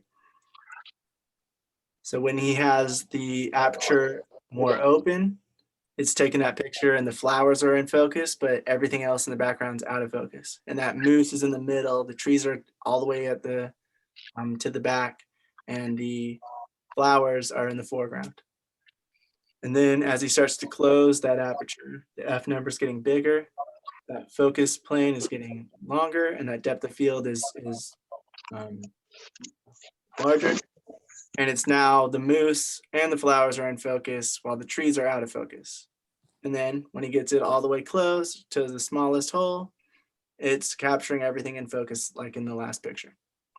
Flowers, moose, trees, all can be seen clearly. I can see clearly now. The rain is gone. The blur is gone. So that's that. Does anybody have any questions about Aperture? Not So at the does that mean moment. that the F numbers have to do with distance? Brian, do you know what the F numbers like technical mean? I know that like the way I think about it is I'm like, it means it's stopping light, but I don't know if that's the technical answer to that. You explained it. The F numbers are for photography is considered f-stop. For film or cinema is considered t-stop. So the lower the number you had said that the wider your iris is going to be, the higher the number, the more closed your iris is going to be. So when you hear people say, "Oh, what is your fastest lens?" they're referring to the f-stop. So like, let's say this one has an f2.8. I think the highest I've seen was like an f1.2, which is like the fastest lens I've ever seen. But it's referring to that iris. It's not really referring to, I mean, it does have a lot to do with depth as well. But when you talk about depth of field, you're talking about your millimeter. So 50 millimeter, 28 millimeter, 35 millimeter. Those are your variables when it comes to your depth of field, if that answers your question. Yeah, I guess I'm just trying to figure out why larger opening is smaller number and how I can make sure that I don't get that mixed up in my brain. So Well, I when don't you're like talking I said, about I don't know the Me, one of the technical videos. answer, but the way I think about it is that number is what is stopping light. That's how I think Right. about it on an easy, like to make it easy for me. So Yes. if you have a lower number that's stopping light, then you're letting more in, if that makes sense. Yeah. Now that do make Yeah. sense. That's what it was saying in one of the videos. He was like, f-stop. So the larger the number, the less it's gonna stop light from coming in. So the higher the lower the number, the higher the stopping force. So he was like f-stop. Yeah, so like an F22, you're stopping 22. Let's just say like to make it easy, I would say like you're stopping 2.8 times the amount of light, or you're stopping 22 times the amount of light. That's not really what it is, but it just makes it easy for me to remember. So that means it's going to be darker, it's going to be smaller. But just know when you're looking for lenses and buying lenses, what it's categorized as, the number you're going to see on the lens is the smaller number. So if it can open up to a 1.2, that's what's going to be on the lens. It's not going to be f22, because I think f22 is like every lens is like f22, because there's only so much you can close it, so it's only going to go up to 22. Yeah. So the high it can open up is like 1.2. So that's, if you're looking for lenses and you're trying to figure out how wide it can open, that's the number you're going to see, like a 1.2, a 1.4, 2.8. And so the smaller the number is on that lens, it's most likely going to be more expensive, but it also gives you more options for depth of field and the light, like we were talking about. And Wait, clearer wasn't there also another tip for depending on the type of camera you have, if it was cropped or not? Yeah, I'll get into that in a second. That is more about framing, but Oh yeah, but it also had to do with buying lenses. That's why I remembered it, because Brian was talking about it. yeah. Are you talking about focal length? What was that? Oh, sorry. Was that about focal length? For the f-stop or what? You know what? Never mind. Please continue. Sorry. Oh no, like it's fine to ask questions. I was not sure what you're referring to. I think I was anticipating what you were going to say, which I didn't think would be helpful in the end. I thought, Priscilla, that you were asking about crop sensors. Yeah. And how that could factor into the math of shooting. It can. But I don't, Yeah, that's fine. No, it's always good to ask a question. Even if you're anticipating it, it's good to ask a question anyway, because that could be on someone else's mind, like if he says to you like, oh yeah, I'm gonna cover that in a second, then okay, but like it's always good to ask, don't feel like definitely. I was just going to get into that in a second, like go over the three things, shutter speed next, and then kind of go back to like framing and how it relates to filming and cinema. It's just because Brian was talking about purchases that I associated that, because I remember that was like one of the main things he said when buying lenses. So it just that is a big thing. It changes like the framing of what you're capturing depending on what lens you have, because your camera will only be, if it's a full sensor, it'll be as large as it can be. I think of it like TVs, like the bigger the TV, the more you're going to be able to show. Like a old TV, they can't do the wide angle, they cut it off and do like those black bars on the top and bottom. But a 16:9 TV will be able to show the entire image the way it's supposed to be seen without making the bars on the top and bottom. Our TV with the old DVDs does that too. So a camera with a full sensor captures it entirely. If you have a 55 millimeter lens, it'll capture that 55 millimeter image. But if you have a crop sensor, I think that's the one I have. The crop sensor, it cuts off of parts of the image. It's a little bit smaller, and that makes it look a little more zoomed in. So a 50 millimeter might look more like, I don't know the exact math, but it would be more like a 60 or a 70 or 80 inch, 70, 80 millimeter lens. And the image wouldn't look like a 55 millimeter lens exactly. And then it goes down to micro 4/3, which is like the smallest. Well, probably not the smallest, but it's even smaller. And that'll make the 50 millimeter lens look even more like an 80 millimeter lens or something like that. So it cuts it and makes it look a little bit smaller. So you'll have to frame your images differently. But that just would be having the camera at a farther away spot if you want the same image as a full sensor. Was that right, Brian? Like, Yeah, the technical stuff's where I'm a little like, it gets really jumbled up when you're talking the differences between, because each category like affects another one. I wouldn't focus too much or rattle your brain too much on frame size, because ultimately the lens is going to do what it's going to do. But just know with a full frame sensor, you're going to get more. I mean, there's ups and downs to both. Yeah, That makes sense.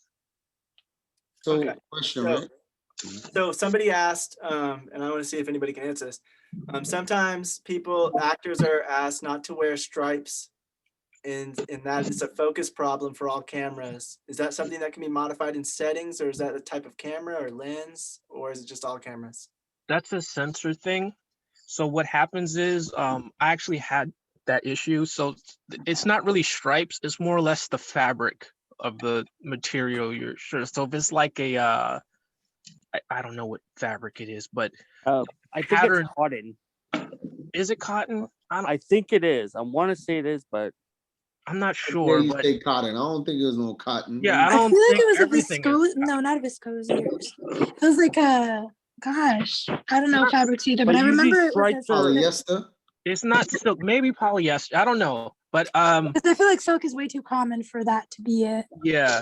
But it's a fabric, and what happens is it shows up on camera. So like when you move, like the patterns on the shirt will be like moving, and it gets really distracting, and that's why they ask you to wear a certain type of shirt or a certain type of color. Like yeah, because it like creates those thick lines, right? And they like kind of like jump bright colors, whites, and basically lines like that are no-nos on cameras usually. Lines and stuff. Yeah, that makes sense. Too much design. And also soft colors too, because it'll make you too soft on camera. Well, I guess it depends. So it depends on the shoot. Sometimes that's okay. No, if it's a white shirt, usually they try to avoid you wearing a white shirt on set because it'll make you too soft. Oh, really? Okay. Yeah. I think the white also kind of like blinds. We went to that white, that white kind It's of. also it's also very reflective, so any light that goes on. Yeah, exactly. Sure. Would and same with bright colors too. Yeah. That makes sense. Depends on the shoot. And also really. sometimes it can mess up the white balance too if you're wearing a white shirt on set too. I've had that happen before. It messed up my camera settings, like my white balance. Right. Yeah. But I that's, had one that's color usually why they have like wardrobe to help out. I think it's more of a. I don't think it's the material too much. I think it's what's on the clothing. Like it is the material. It is the material. It is, but like it's a combination of everything we're talking about, color, and then sometimes material. Like this one, I can't remember the type of fabric they used, but like it was like a sporting. I'm gonna do a Google search, see if I can find it. It was like a gym shirt, and like it was like does like the latex, like a stretchy kind of like a lot, like it has like the really small stripes on the shirt. Yeah, but they don't. It's not like different colorations. They're all the same color, but like they're weird stripes in a zigzag pattern, and that shows up on camera. Here's like an image of it and what it kind of shows. There you go. There it is. That shows up. And it shows it like that because I'm not exactly sure why. That's a very technical thing, but it makes it look weird and look very distorted because the camera just can't pick it up right for some reason. And some people film on zebra mode on their cameras, and it'll mess up with that too. Yeah. Yeah. I don't remember a zebra mode. I don't remember the technical name That for my happens brain. with the red. So you wouldn't want to do a stripe shirt. You'd want to do like a plain one. You can do Like a stripes. It can be This is the stripes. It theory. just can't be like certain, like they said, the certain a kind of polyester, material, or maybe it's like how close the lines are. Or I don't. It just, to me, it just looks like how close together the lines are, and along with like how small they are. Okay, so it says clothes and colors to avoid. Why shouldn't you wear stripes on camera? Avoid wearing stripes or other patterns on air. If at all possible, striped clothing may create a weird optical effect called Moire pattern. M-O-I-R-E. I don't know. I know. Where competing patterns compete with each other for visual dominance. Don't wear all black or all white either.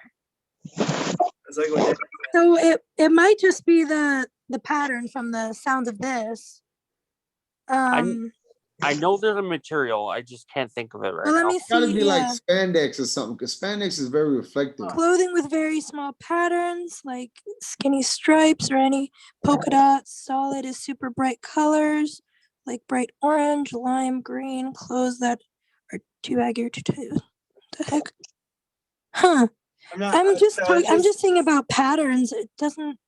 I would just avoid it, and if you do want to try to wear stripes, just ask if it's okay. Like, take a picture and be like, "Hi, is this okay for the outfit?" If they don't have wardrobe or they don't have somebody that's gonna like tell you what to wear, then just kind of like be like, "Hey, is this shirt you have on now is fine." Yeah. Yeah, I was gonna say, like, I was looking at that would be fine because it wouldn't. So I do think it is about how close they are together, because that would be competing for the visual, like she was saying. It's also a sensor thing as well. So like there's a thing called aliasing. So like if you're shooting against a white wall, you'll start to see like these gradients, should I say, in the wall, because the sensor is trying to pick up a shape, but there's no shape there. It's just a white wall.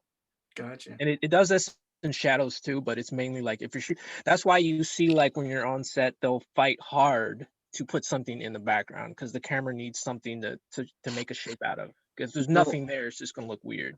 This is the fabric. This is the fabric he was talking about. It's satin. Satin is the shiny fabric. Gotcha. Okay. Because it reflects light, you think? That would make some sense, actually. Because it would reflect light out of the outfit to the, So no satin then, because of reflection? Yeah, that Mel has a material. question. Go ahead. No, that's the material, the satin. Satin. No, Mel has a question, I was saying. Oh yeah, it's just he mentioned the word aliasing. I think what he's referring to is typically called color banding, when there's like a solid color and there might be some shadow. The gradient it won't show a smooth gradient. It will try and separate out the gradient into all these like separate colors, and then you have to try and smudge that in your editing process. Aliasing is like when there's jagged edges around shapes. Yeah. Okay. So like bricks and. Why don't you speak up more often? You seem like you know a lot. Well, when it comes to things like visual quality, because I do editing, yeah, speak up more. We appreciate you. Okay. I was like, she came from left field, out dropping some jewels there. No, we definitely appreciate feedback from people who like know more than us or understand a little bit more about certain subjects. So don't be shy or afraid to comment when you know something, or when you're like, hey, y'all are saying something dumb right here. We'll try not to phrase it like that. Yeah, say it politely. Like, excuse me, what you're saying is kind of dumb, but like not like that. But what do you mean Priscilla would talk like that? Yeah, exactly. Yeah. Brent is brutally honest with me, but you can be nice. Like, excuse me, I don't think so. Maybe I've heard, like that. Daniel also is a little rough with me sometimes. No, what are you talking about? All right, guys. So any questions about Aperture other than that? I got one question. Yeah. I heard them calling like with the Aperture or the shot where you was just talking about it, damn, what's the name of it? Hold on. The focus rack shot. Is that what Rack you focus? Yeah, you guys are familiar with that? Of course. Okay. So I for was those who wondering- aren't familiar with that, rack focus is when they Brian, when try they're- not to sound so. Mad sarcastic, like how dare you? Brian I is was like, gonna say kind of. Brian is like, yo, how dare you ask me? Of course, Of I might be able course, to my just lord. like you're a little intimidating to those of us newbies over here. Okay, let me see if I can just find a quick image to show what rack focus would be. Rack focus. We're just joking. Hopefully, you didn't. Okay, get that. they're rack focus. So they're focusing on what is that? A gun? I don't know what that is. But, and then they're focusing on the background, showing that person walking in the woods, that person in the red. So that's what a rack focus would be. It's focusing from one item to the background, like background to foreground or something in between. Right. And so this would be like racking from the foreground to the background or from the background to the foreground to show an item, put something and make people pay attention to a certain thing. Or if you have somebody talking to somebody and you have somebody in the background, you'll do a rack focus where you have them turn around and see that person and you see the reaction, but not until they do the rack focus and it unblurs. Right. It happens. That makes sense. It's like changing and then you show with the faces too, right? Like if somebody's standing next, behind another person, you can kind of like go back and forth.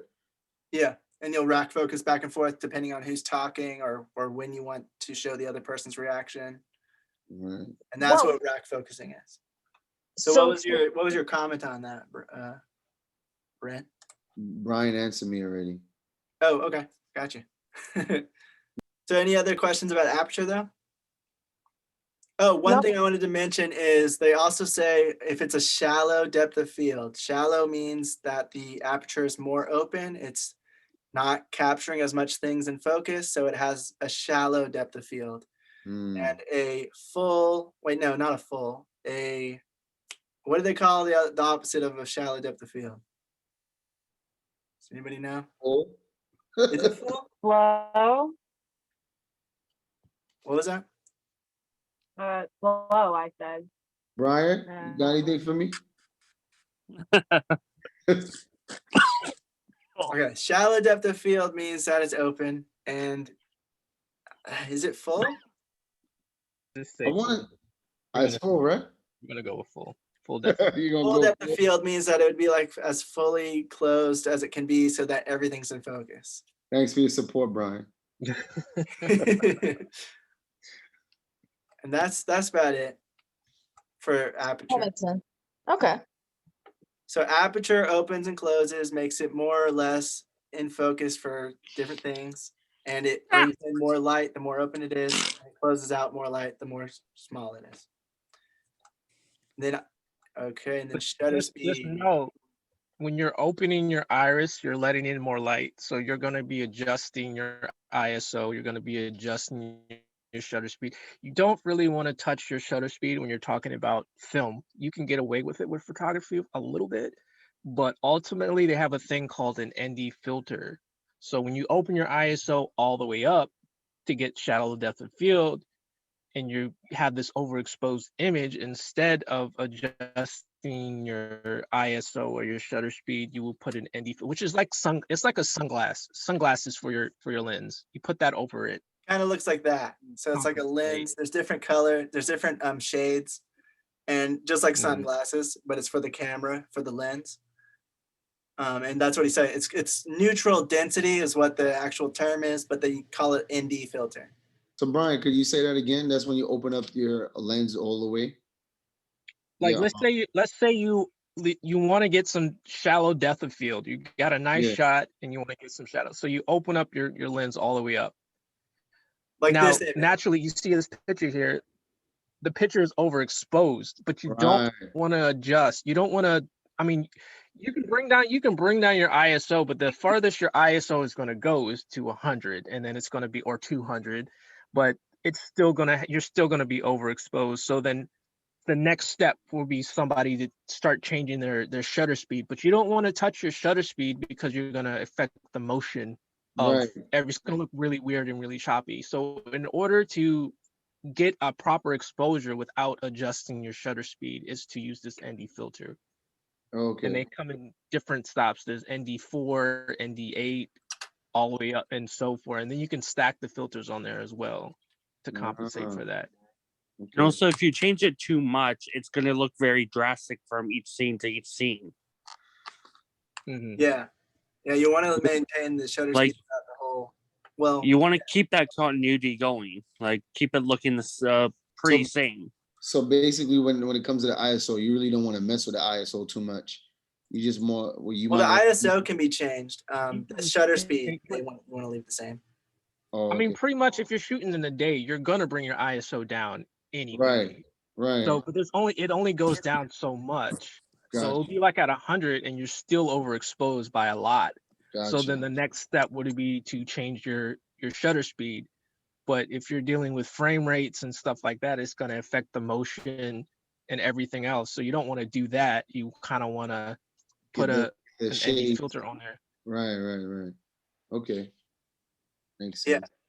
And the thing with the shutter speed is it captures the motion so that there's not as much motion blur. And the reason why you want to keep it the same is you want the motion blur to look the same throughout the film. You don't want it to be, going from him running and then all of a sudden he looks like a huge blur like this on the left, going Unless to you're doing a matrix and you want to have that blur behind. Making.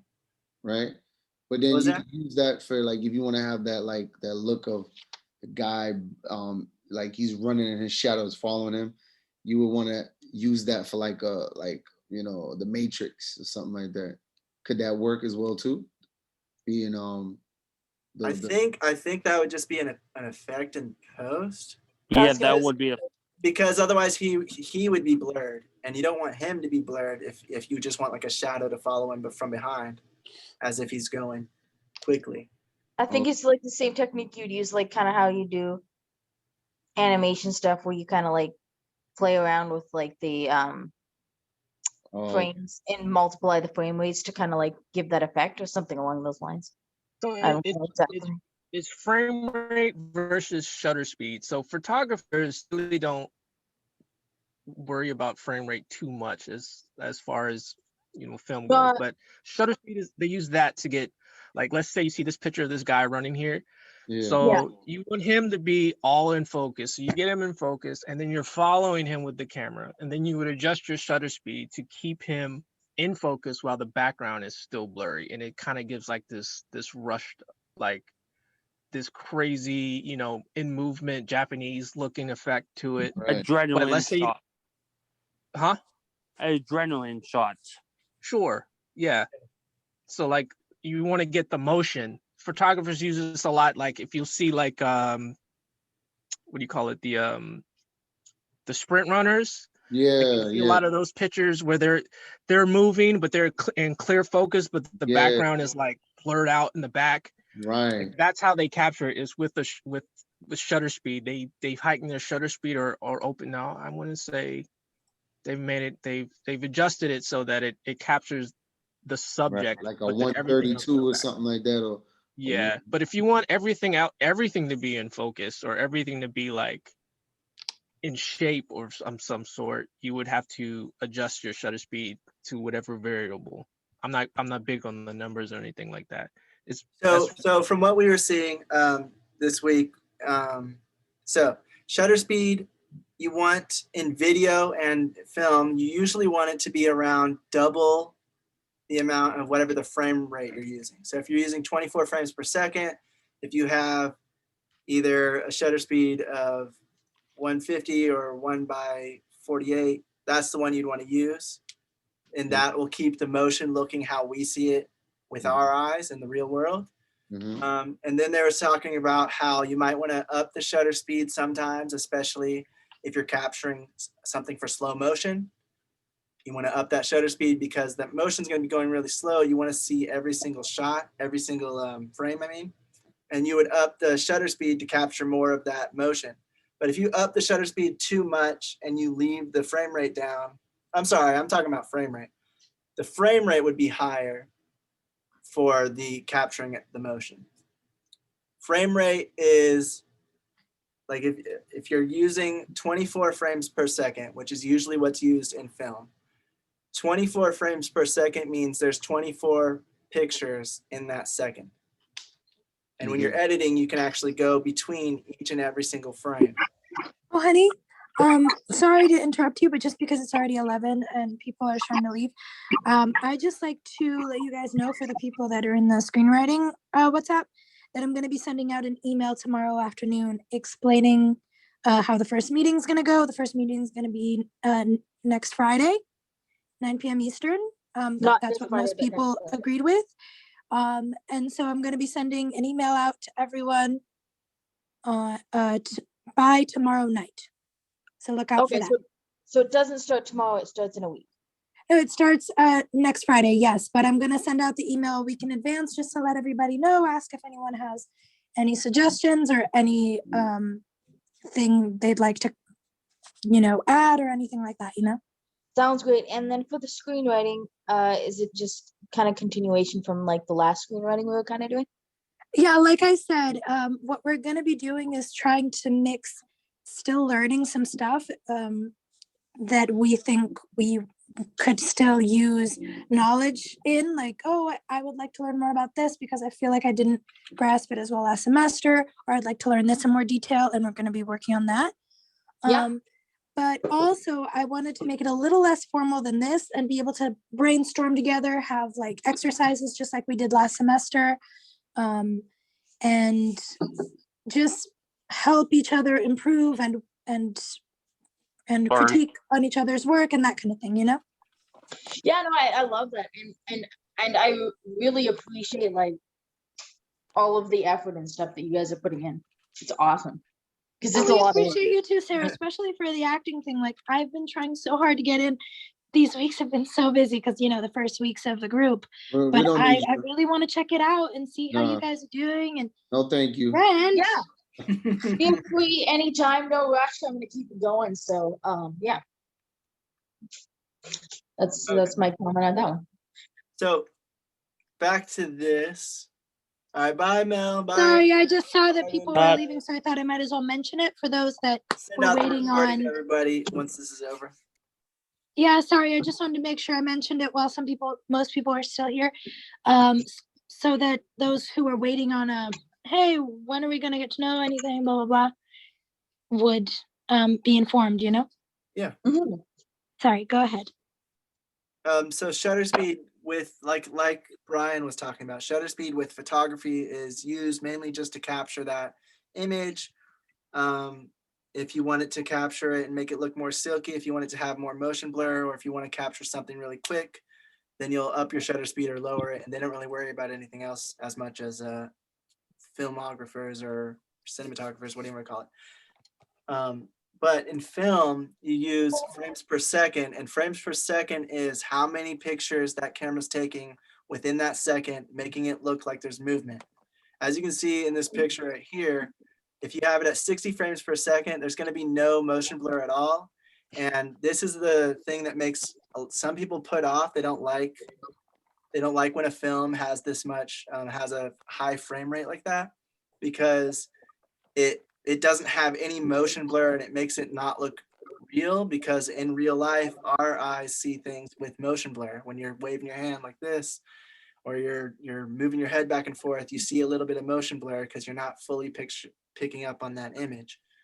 So if you raise your frame rate too high, it's going to be off-putting to a lot of people, and they're not. There's a video of a guy doing it with his hands. It looked so weird. It didn't even look good, like it was actually his hands.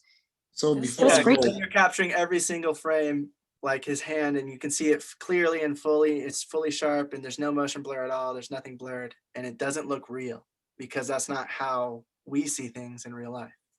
So question before I go. So you're saying it's not wise to have it at that high to where you're not seeing no actual motion at all? No. So like, to get an idea, our eyes have actually adjusted to a lot. So when you watch like sporting events like the NFL or football, they constantly shoot at a high frame rate because they constantly have the replay, which they play in slow motion. Right. Like you've already gotten used to it if you watch sports, like you're Right. used to looking at it. But if you've ever noticed like why sports looks so much different than when you watch a movie, this is the reason why. It's because of the frame rate. Yep. So in the movie, sometimes some of the movies where the fight scenes, I guess, but it looks clear, but they just cut so quickly that, you know, I guess they try to mimic that blurring version, but a lot of times is I guess, do they do it at 60 still, but then just cut So- the scene real quick? It depends really on the cinematographer and the director what they decide. But I've heard some films, like during action scenes, like maybe a car chase or something like that, they'll up the frame rate and up the shutter speed to make it look a little jittery, to make it look like there's more action going on.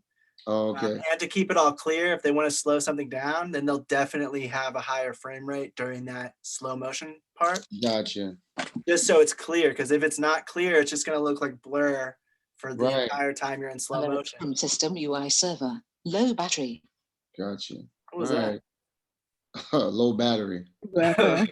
They're telling me time to go, but y'all appreciate. I'm just looking at the video, the rest of the lessons.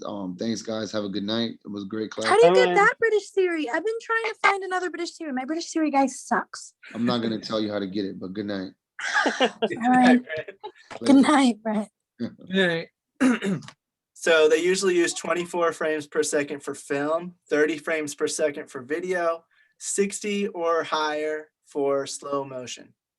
Anything lower than that, it's gonna look Hi, jagged, Raphael. weird. He stopped to say hi, hun. If they're doing a really quick what's it called, a time lapse, then they'll have a lower frame rate to just have them rush in and out, and have the whole day go by really quickly in, like, you know, a few minutes. Okay, honey, say hi, because he needs to go. He just wanted to pop in and say hi. Oh, okay. No, I'm not going. I'm staying for the meeting. Just wanted to. Oh, okay. I thought you said you needed to go, but you just popped in to say hi. No, I also wanted to catch the end of the class. Oh, okay. I'll catch the recording We're out too. of class. Discussion. All right, but yeah, Oh, so you we're guys just are talking about shutter speed and how it correlates to frame rate in film and video. And that's why a lot of the people were saying, if you have 24 frames per second for your film, you want to have a shutter speed, double the shutter speed of whatever your frame rate is, will make it look the most natural. If you up the shutter speed a lot compared to the frame rate, that's when it starts creating a lot of jitters and like. That's when your movie. That's when your films start to suffer a little bit.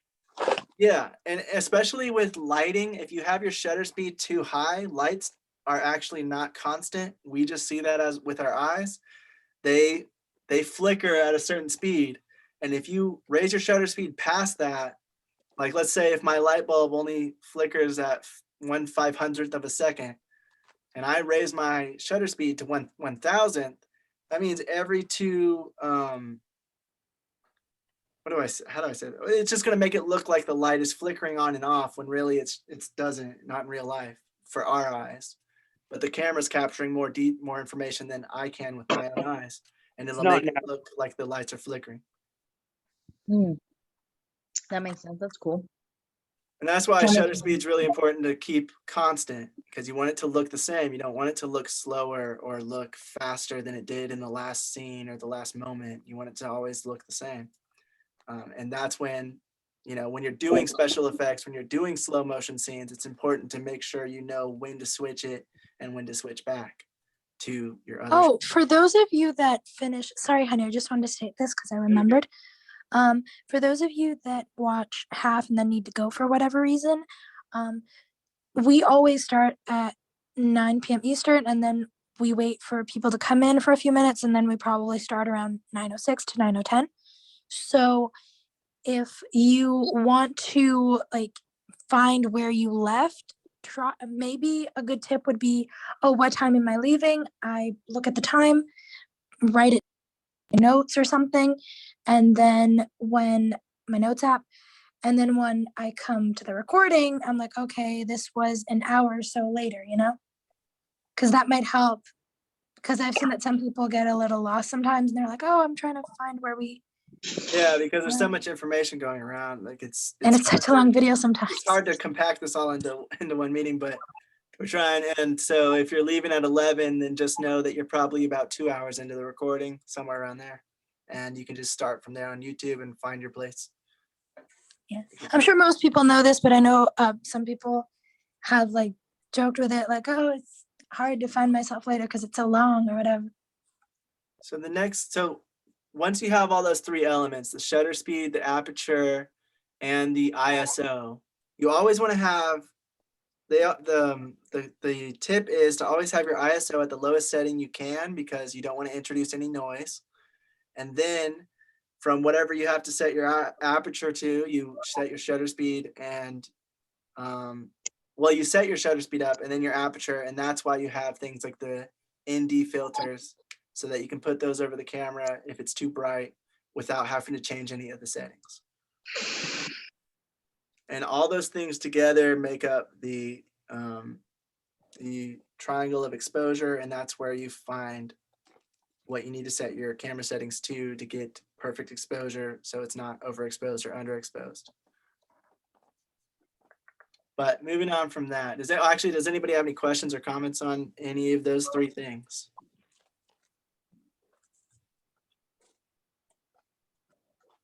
Okay, so the I'm next seriously thing I going to want get a cricket sound. You guys could just say no, you know? Isn't that hard?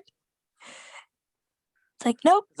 I don't think Priscilla wants me to get a cricket sound. Oh, no, guys, please don't do this to me, please. The next thing that you want to talk about with basic camera settings is the white balance. White balance determines what to the camera will look like white, and it'll set all the rest of the colors to that setting. Color is determined based on what is called a Kelvin scale. And with 1,000 Kelvin, you have a really warm orange looking light, like candlelight or fire. As you go down as you go up the Kelvin scale, it starts to get a little more yellow, and then it starts turning into white and then into blue. The higher you go. Was I the only one that thought of the joke, a candlelight is a fire? And not the joke, but like the clap back, as you call it. I said candlelight, so that's not necessarily fire. Oh, it's the light coming from the candle. That joke was what? A fire. But okay. I guess you could say that joke was pretty lit. Oh. There you go. There you go. But this kind of pretty fire, I guess. Like a sunrise. Okay, that was probably the worst one yet, but always clever. And then you have certain film lights. When you're using lights in film, you have like tungsten lights. They'll be a little more yellow. And then the other lights, you have like LED lights. Those can be yellow. Those can be white. They're usually white, more like a hospital but they can, light. Some change. Some have small change to blue or to orange. Some can be. Yeah, we were going to talk about that. Like Coda has tungsten lights, and he was looking, okay, instead of buying new lights, how can I make mine seem more natural or change or whatever? One of the ways is like gels, but we'll get into that in a second. This is mainly just like saying how your camera deals with color and how it deals with the color temperature. And if it looks too orange in your camera, then you're going to tell your camera basically what you want to set it to. As you can see in here, if the image is looking too blue, you'll tell the camera what you want to set it to, and it'll set it'll set the color accordingly. If you guys haven't seen the video, there's actually a really, really good video. So telling your camera that the light is 2,500 Kelvin is saying, hey, the area around here is very orange. And so it's compensating by turning the image more blue. Obviously, you're not in a 2,500 Kelvin area, which would be fire or something similar. So that's making the whole image look blue. And that's not really what you want unless you want to trick it to look like night or something like that. But usually if you're trying to get, let's just say you're trying to get natural image, then you're going to have to find the right color temperature to set your camera to, so that it sets all the colors accordingly. So I was just going to say, if you guys haven't seen it yet, in the in the syllabus, there are 2 videos that are really good. One is how to create your the right settings on your camera in order to get that. And the other one is basically showing different kinds of gray and white. I guess I forgot the proper name for it. Honey, do you remember? What? The gray and white. card? Yes, Gray yeah, card? gray and white cards, and showing that it doesn't really matter that much if one, because whites are different and grays are different sometimes, and sometimes you'll have one gray card that's darker than the other, one white card that's brighter than the other, darker than the other. And at the end of the day, it's actually interesting. He did a study showing that a research, gosh, what's the word I'm looking for? Anyway, he did something. I couldn't remember what it was. I'm trying to figure out the word in English. Anyway, he did something that showed that at the end of the day, it doesn't really make that big of a difference, because the purpose of it is to make it look realistic enough to where if you need to edit it in post, like just a little bit, you can, but not to that crazy extent to where that's just ridiculous and you couldn't do it because there's way too much to change or it's way too. So like we were talking about with lighting, when lighting is too overexposed, it creates those blotches that can't be undone no matter how lower you make the light in the post-production editing. But the same thing is with color. Only a certain amount, every camera is different with how much color information they can gather. Cameras that can shoot raw, they can gather us the most information, and they're the easiest to adjust in post. It takes a lot of work, but they give you a lot of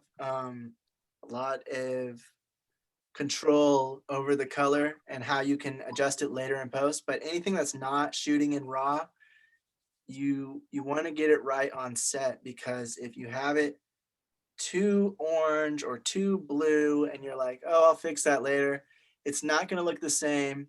It's going to make it look weird, especially if you have it to an extreme extent, like we saw in the Despite what some people might tell you. Some people would comment saying that this tungsten blue can be fixed in post.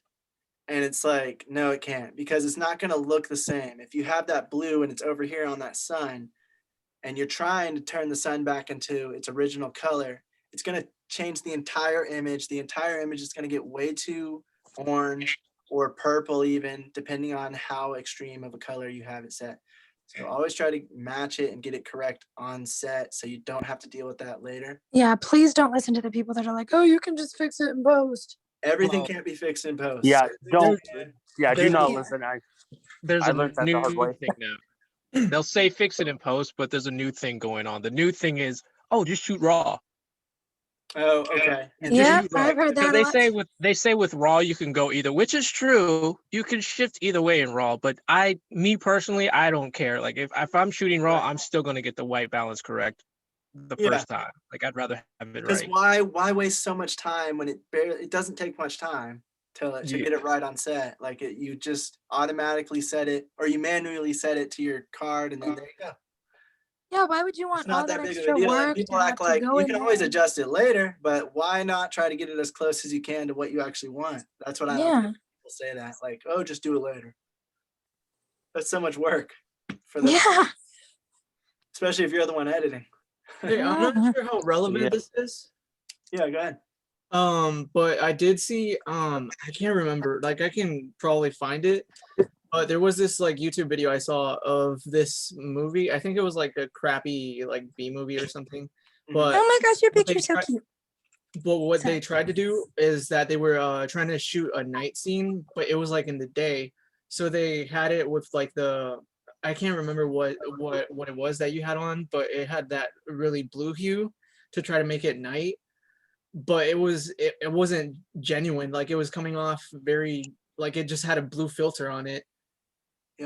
Yep. And that's like, it could be a gel or it could be something in the camera they adjusted, but that is something people try to do to make it look darker, like you were saying. And it only works if you do it to don't do it too much. Don't do it to an extreme extent. Like if it's like work, but it's gonna look like you have a full moon out if you're doing a day shot and you're trying Right. Yeah, if it's the sun going down and you want to make it look a little darker, I feel like or you that's could use doable. a neutral density filter to make it look even darker with the sunglasses on the camera. That's another way you could go about making it look darker. That style is called day for night shooting. They call it day for night. Yeah. But it's really frowned upon, but a lot of people do. I've seen movies where they I think I'm not sure. Well, of course they can do it in London. It's always gray over there. Problems that you don't really think about while you're shooting. Well, certain people don't think about while they're shooting, because when the sun's out, it makes you have shadows. It makes everything cast a shadow. And if you're shooting something that's supposed to be a night scene, there shouldn't be shadows like that unless it's a really bright full moon. And that's very rare. So you shouldn't always have these crazy shadows everywhere. And it shouldn't be so blue, because that's very rare too. So it's hard to try to mimic reality when you're taking something completely opposite. That makes sense. So it's better to get, obviously, the original photo, because you can, as you know, it's so easy to do color overlays in post, but it's hard to get back to the original coloring in post, right? Well, that's what we're saying, that like the color overlays, they think that it's so easy, but not. So if you real. started out with this thing that's auto, that's a little dull, and you could always add a little more orange, a little more blue or purple, or whatever you want to add to make it look a little sharper and more saturated. But if you start out with this, the shade, which is completely orange, it's going to be a lot harder to go back to auto. Because so would it be better to just shoot raw? What was that? So would it be better to just always like shoot raw or something? If your camera can handle it, it is better. It's going to be more work in post, and it's also a lot more data. It's going to take up a lot more gigabytes of sorry, what? I feel like it depends on your camera. To me, as a newbie, from what I've studied so far and what I've heard from other people, I feel like it depends a lot on your camera and on your editor or on your editing system. Because sometimes, you can shoot in RAW, but if you're not a good editor, if you don't have a good editor, like what's the point if you don't know how to fix it, right? And have a good colorist. Yeah. Like, colorist. Like, so shooting in RAW is going to make it look dull and ugly. And that's because it's capturing more data than it is color information, because you can always adjust. I mean, I think it's capturing the color. It's just not, it doesn't come out looking fantastic. You have it doesn't look natural. But it's more fun to, I think, I guess, like if you do know how to use Photoshop for photos and stuff, it's pretty fun to play around and like take a really great raw photo and make it fantastic. That's fun to do. But that's the thing. If you know how to do that and you are confident and like what you're getting, but if you're not then you want to try the well versed in that, and you want a really incredible, real looking shot, you might not be able to get that. Yeah, that's going to be a lot. Like, always confirm with your editor before you want to shoot in RAW or anything. Just make sure that they know what to do with that after. That makes sense. And I guess you could almost do both. Couldn't you take a raw photo and then take one with? I've seen some photographers do that. Take one with raw and take. If you're talking about photos, but if you're talking about like shooting a scene, then no, you can't. Video. Like, that'll be double the time. Oh yeah, no, not video. I'm talking just photos. Yeah, video. Okay. Photos, definitely. Yeah, I've seen many photographers do that. They take a raw and then they take one, whichever way they want it, and they later compare, work on it, and then see which one they like better. With film, I would want to shoot it in the way that you want it to turn out in the end, because it ends up being a lot more work than just a static photo. Brian, do you have anything to add to that? I think Brian, he might have gotten kicked, like he might have kicked himself out or something. Oops. I think it was glitching, and then he just left. Okay, he usually like comes back after a moment, so I think it's just something. Yeah, because he had issues before, I think. So we'll wait. We'll see. But back to the raw thing is like it's better. It's just a lot more work after, and it's tedious. It's a lot more data. It takes a lot more data, so you're gonna have to have more cards. You also have to see if you have a computer that can handle it for real, like because it's going through all that data. It's a lot of more processing power, and so you have to make sure your computer has a good processor, and it's not gonna like freeze on you because oh my god, the amount of time. Basically, it's harder, it's more expensive, but it turns out better if you can do it. But if you don't, you might as well just shoot it in the way that you want, especially if it's like you're shooting like a 30-minute, but you know what I mean? It's minor. Yeah. You're not gonna worry about, that quite as that's much. why I think practice is so good, because if you want to get to that place where you want to be able to shoot video raw and you want to be able to play with it and be really good, I feel like practice is your best bet, and finding people that know a lot about it and that can help you, or videos or resources that know a lot about coloring and editing. I'm pretty sure we're going to cover parts of it in I don't know if it's this semester or next one, but I know we're going to cover some parts of it. Of what? Of editing. Oh, sort of. Not really. Like no, I said we're going to cover the very surface level. Yes. Yeah. So we're going to cover a surface level, basically and then only going to cover this semester with editing. We're only going to cover how to edit an actor's performance to make their performance better. And that's pretty so much all if you would like, Sarah, at some point when I'm maybe next semester we can do. Since you're doing your acting thing and I got the screenwriting, maybe next semester what we could do is have an independent class on editing, and I could look for some resources on that. Yeah, I'm not an editor, but I can look and see what I can find. If there's anything I can help with, just let me know. Yeah, definitely. Yeah. So like I'll get people who know more and I'll ask if they have any resources that they can recommend, and I'll look through them and I'll filter them and I'll send them to everybody that wants to learn more about it. Sounds good. And yeah, the basics is good for now, and it's all building blocks, right? So yeah. I mean, it'll help me too, because you know what rules you can go with, what rules you don't. Maybe you want it to look orange, maybe you don't, and then at least some people like the more realistic look, other people like that dreamy look. It's like I've seen so many different styles of photography. It also should depend on your story. If it's a dream sequence, you want it to look different than if it's, if they're awake. Yes, I don't know if Coda posted it on the Reddit or not, but there, or if he's still going to, but there's such a thing as, I burped. There is such a thing as the color, the psychology of color, and it helps. I said, I should post that. Yeah, and depending on different colors will make you feel different emotions and help you emit different emotions. So that would be really interesting for you to take a look at if you'd like. Coda's gonna post it on the Reddit, and then I'll let you know. But yeah, so it's really interesting. And if you look at it, you can totally notice in your movies, like, when it's a sad scene, it's always like a bluish thing. Or when it's a serious scene, when it's a happy scene, it's always like orange or super bright or beautiful, If it's morning time, it's orange. If it's like a nice calm scene, they usually go with a blue hue to it. When it's sad, sometimes they use hue when it's night, or a warmer hue when it's morning. When it's sad, or it can also be like a purplish hue that I've seen. So like different colors emit different emotions, just like in regular psychology. Like orange. That makes sense. It helps. Yeah, that's why you have so many freaking restaurants that have the colors red and orange, because those make you feel hunger. Like they in your brain, like they remind you of food. Interesting. That's a good one to note. It's all very fascinating. Like, I guess, like, even like mentioning on the fact of psychology and tying that into like, color again is it's cool.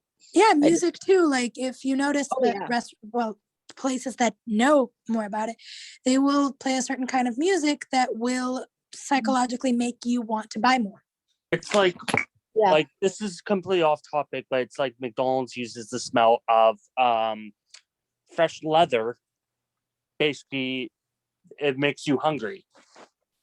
Interesting. All they needed to do for me because their French fries smell like fresh leather. To me, that's not what the fries smell like. They smell like heaven. But it's actually a true fact. You can actually look that up. No, I'm saying they smell like heaven to me, but that's just me. Yeah, it also makes me think of like, in action movies. This is not endorsed by McDonald's. Music and coloring. Yeah, so Coda will find a few at some point, or I'll look them up and we'll post them on the Reddit this weekend, and we'll let you know. Yeah. If you have any questions, Sarah, you can ask me as well. Let me know like when you post it, or for the colors and stuff like that. Okay, cool. Anything film related, you can ask me. Anyone can ask me. I'm fine with that. Yeah, we have a bunch of people that thankfully are very knowledgeable in this group, and are really keen to help, which is awesome. That is awesome. Teamwork makes the dream work. Nobody does this shit alone. Yep. All right, honey, continue. I remember that because since we're talking about ISOs and lighting and colors, I just remembered that, and I didn't know if you had added it to the WhatsApp or not. Yeah. I mean, to the Reddit or not. Reddit, not yet. Yeah. But yeah. Back to white balance. So in this image, if this was film, if this was picture, photography, it would be the same thing. If your image is looking too orange, what you would do is you'd go into your camera settings, you would set a manual, what's called a white balance, and you would use something like this, which is called a gray card. You can also have a white card, something like that, something neutral. And you point that in the middle of the camera, taking up some of the frame. You can also use a white piece of paper. What was that? You can also use a white piece of paper or cardboard, whatever. Oh yeah, that's what I meant by like Whiteboard it doesn't or white piece really. of paper. Any white thing will work as long as it's like blank. T-shirts. Any even blank work white better. or gray thing will work. Yeah, there is like a slight difference. And the other thing is you want to put it in the lighting that you're going to use for the scene. You don't want to bring it close to the camera because the camera won't be in the same lighting all the time. Maybe it's farther away and the lighting is on the subject only. You want to bring your gray card to your white card or your sheet of paper, whatever it is, over towards where your lighting is going to be, where your subject is, and then bring the camera towards that to get that white balance, and then bring the camera back where it goes. Oh, Brian's back. Yeah. But I was gonna say that people have said, oh, there's not much of a difference between the white and the gray, and they've shown like side by sides. Me and Coda have seen a little bit of difference as far as brightness.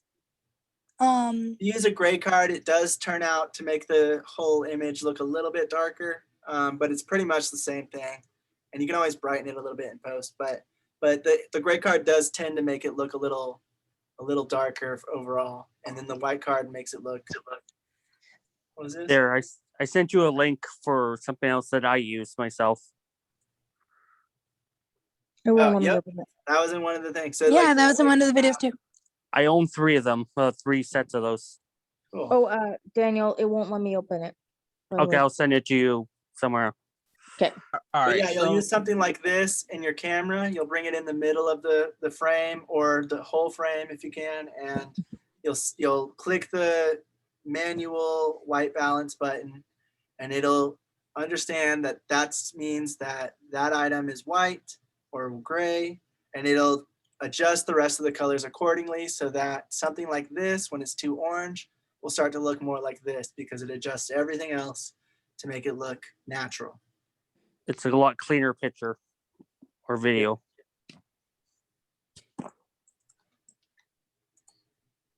And I think that's really all there is to white balance. It's just really to make it, and you can always trick it to make it more like we were talking about. If you want to make it look more blue because you want it to look a little more sad or a little more dark, or if you want it to look more warm and friendly and inviting, then you mess with the white balance a little bit to make it to whatever you want it to be. Instead of keeping it what it looks like in real life, you adjust it as necessary. There's a lot of creative freedom when it comes to images with your camera and filming, especially when you start putting all those pieces that we learned last week, this week, and in future weeks. When you put it all together, there's a lot of different things you can do to have control over what the emotion of the image is and what the emotion of the scene is going to be. And that's why, like, I think it was Juan was talking about. That's why it's always good to have people that know a little bit more in one specific subject instead of knowing just. Are you talking about Jorge? Jorge, yes. Why do I always say Juan? I'm mixing him up with somebody. Oh my gosh. I don't know what he wants. I do. I know a few. That's why I'm like, I must be mixing them up. Oh, gosh. Right, Jorge. Because like, look at editing. Holy crap. If you know a little bit about everything, that's awesome and great. And you should at least know the basics of everything. But like you said, try not to worry too much if you don't know every single thing about every single thing. Because I feel like, I don't know, it would drive me crazy because I'm a very perfectionist like person. If I do something, I want to know everything about it and I want to do it well and I want to like work towards that. And I feel like if I tried to know every single thing about every aspect that we're learning, I would freak out. My brain would just explode. Yeah, there's a reason why it's a team effort. There's a reason why there's a bunch of specific roles, and it's because all these things put together is very hard to achieve. And that's why you have these people that know what they're doing and they know their specific role so that they can come together with the other person and everybody can work Yeah. together. Even when they know a little bit of everything, like we said, but knowing that, oh, this person knows more about this than me and working in conjunction with them, like together with them. Okay, so the last thing I was going to talk about, this is not going too in depth into it because lenses can get really in depth and crazy, but just the basics of lenses. The wider apertures, I mean, not the aperture, sorry, the wider. And again, there are videos on the playlist, especially from the shot list. If you guys liked that, I heard a lot of you liked that one and understood that one very well. There's a video just about lenses as well on that one. So cool. Studio binder, yeah, they're very easy to understand and explain it really well, I feel like. But yeah, so the wider angle lenses are the smaller numbers, the 16 millimeters, 24 millimeters is considered a wide lens. And the smaller you go, the wider angle it's going to be. It's going to capture more things, as you can see, top left. And if you look right below that, just switching from a 16 millimeter to a 35 millimeter, it cuts off part of that house and brings the image more zoned in on her only, with less of that, less of this stuff to the right, less of the stuff to the left. And it also zooms in the image a little bit. As you can see, the tree looks a little closer to it. So as you go up in lenses, the higher the number is. What also happens is the background looks like it's closer to your subject. So that tree, and as we can see from the 16 millimeter, it looks pretty far away. 35 millimeter and 50 millimeter, it starts to look a lot closer as you keep going. 85 millimeter, 200 millimeter. She looks like she's like right behind that tree. That tree looks like it's only a few steps behind her. And it just compresses the background with the foreground and makes everything look a lot closer. Sometimes you want that to be the effect and sometimes you don't, depending on the space you're using.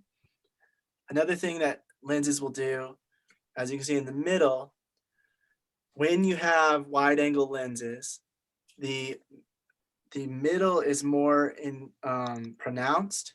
So when you have somebody in the middle of the frame like this, and you're taking a picture of them with a wide angle and they're close to the lens like this, their nose looks a lot bigger. Their face starts to get a lot more condensed on each side. As you can see, her hair looks very thin and they start to look weird. So you usually don't want to film anybody or take pictures of anybody with a wide angle lens when you're that close, because it makes people look weird, abnormal. Their nose looks huge, their face looks scrunched, and it doesn't look good. They always say that 35 millimeters and 50 millimeters are around more of a normal view of how we see things with our eyes. So that's usually the standard of what you use. But of course, like with anything else in film, you can change it to make it be more of a creative thing, or however you want to trick the camera. Honey? To what you want. Yeah. Did you perhaps touch on the fact that I don't remember which one it was, if it was the ISO or if it was that it had to be like twice the number? The shutter speed would be twice the frame rate. Okay, you touched on that? Yep. Okay, good. I must just making sure. Gotcha. No, that's a problem. But yeah, so 35 millimeters and 50 millimeters are considered like how we see things. So if you want it to look more natural from whatever distance, you'd probably use those. And then, like I was saying, with anything else, you can always change it to make it more creatively under your control to make the image look different artistically. Another thing that happens when you have the larger numbers, like the 85 millimeter lens, it's the same thing as when you're opening the aperture wide. When you open the aperture wide, the background becomes more blurry. when you get a lens with a higher number, the background is going to be more blurry. So if you're using both those things in conjunction, you can have a very, very, very blurred out background while your foreground is in sharp contrast to it. And so that's another thing that adds to that blurriness and how much you want, because the lens and the aperture together, you can adjust it so much to find the right exposure and the right amount of blur you want, and anything else. If you want it to look condensed, if you want it to look spread apart, you'll use a wide angle lens. I know some people, I've seen some films use a wide angle lens in a small room to make it look like the characters are farther away from each other, or like the set's bigger than it is. I've seen some people use larger lenses like the 85 millimeter to make it look like they're right on top of each other when really they're farther away. So you can also use it to trick the camera to think that, to trick the audience to think that things are closer or farther away than they are. And there's a lot of creative control you can do with these types of things. So it's very cool, like seeing like the different like sizes and what it kind of does. It's kind of cool, but even like when you're actually playing around with it and seeing, and it's good to know what the standard is, and then choosing to deviate that if it's for a shot, but it's kind of a cool thing too. Exactly. Yeah, and that's where we're like later on when we start looking into shot lists and storyboarding, that's when that kind of thing would come into play, when you would be like, well, do I want the background to be blurred out? Maybe you want the front character to be seen while the back character is not, or vice versa. And that's when all that stuff comes into play, and you figure out the framing, the composition, the lens you're going to be using probably, and all those things like that, like Daniel was talking about earlier. But yeah, does anybody have anything to add? Brian, Daniel? Okay. Mhm. Lenses, like basics, guys, not too in depth. Well, this is the really fun part about it. So you have these lenses that are all set up. You got the 35, the 50, the 85, and the 200 millimeter. There's probably more I can't see.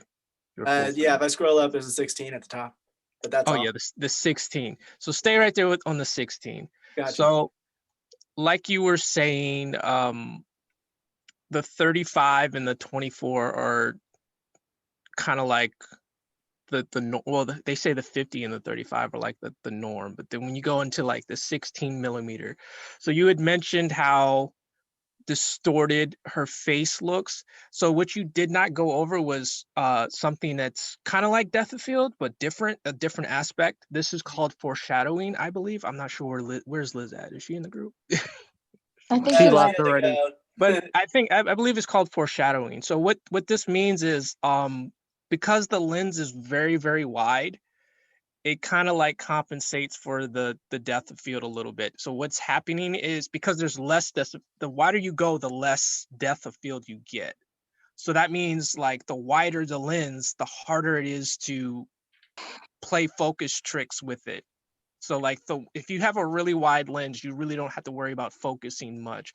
So when they do like steady cam shots and stuff, they use wide lenses a lot for steady cam, because they don't have to worry about focus as much, because the focus is already there.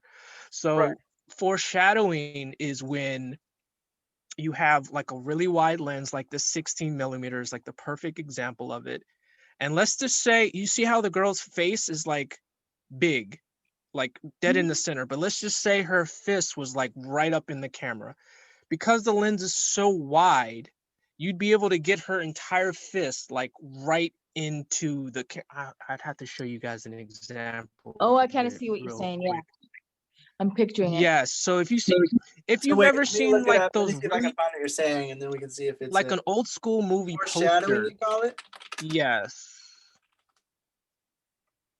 So like if you see those old school movie posters where like they have let me see if I can find one for you guys.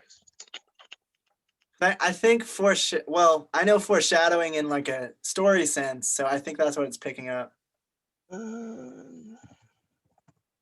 If that's what it's called with the lens, it's trying to just do like the story foreshadowing definition. Did you put lens foreshadowing? Oh, that's a good idea. Yeah, good idea. it still doesn't give really good descriptions of it. Oh, can I see the eyeball?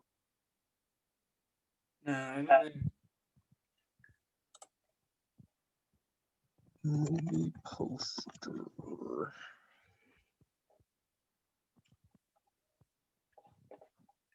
It might be called something else.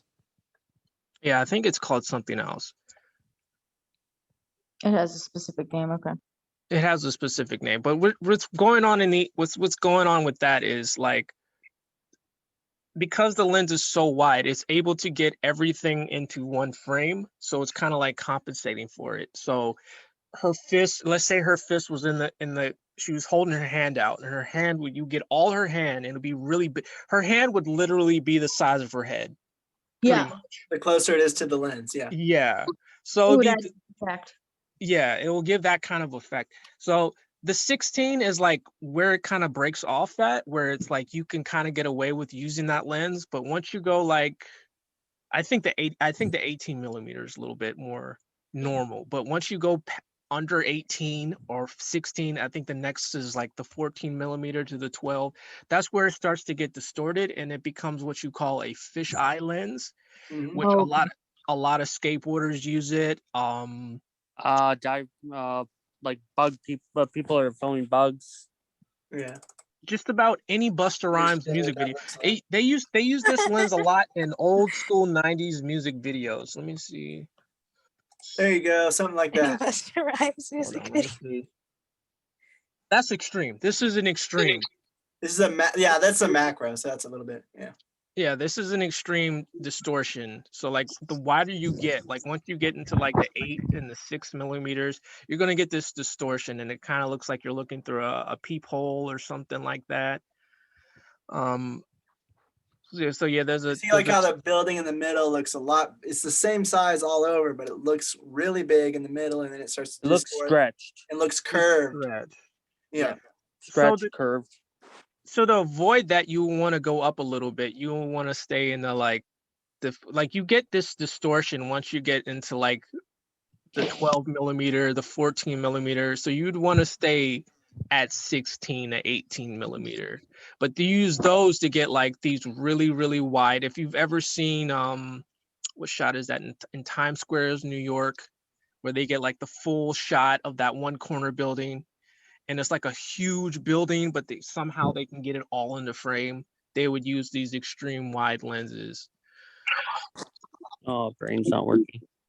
So that's something else that you have to consider when you're going for lenses. So when people ask me what lens they should get, so there's two different types of lenses when you're dealing with photography and you're dealing with video or film, should I say. You have prime lenses, and then you have zoom lenses. So zoom lenses are variable. So you can get like a zoom lens that can go from a 50 to a 35, but you're compromising your f-stop with that because it's a variable lens. Prime lenses, on the other hand, they don't zoom in at all. They're just, it is what it is. You have to move the camera back or move it closer. So it's better to get, it depends on what you're doing.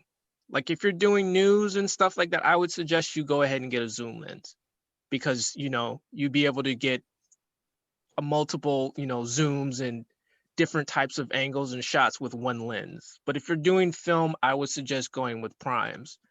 And if you had to get one lens, like let's say you just don't have a lot of money like that and you want to know which lens to get, I suggest going with the 24 millimeter lens. And the reason why is because it is considered a wide angle lens. You can get good wide shots with it, but it's also narrow enough to get good depth of field as well.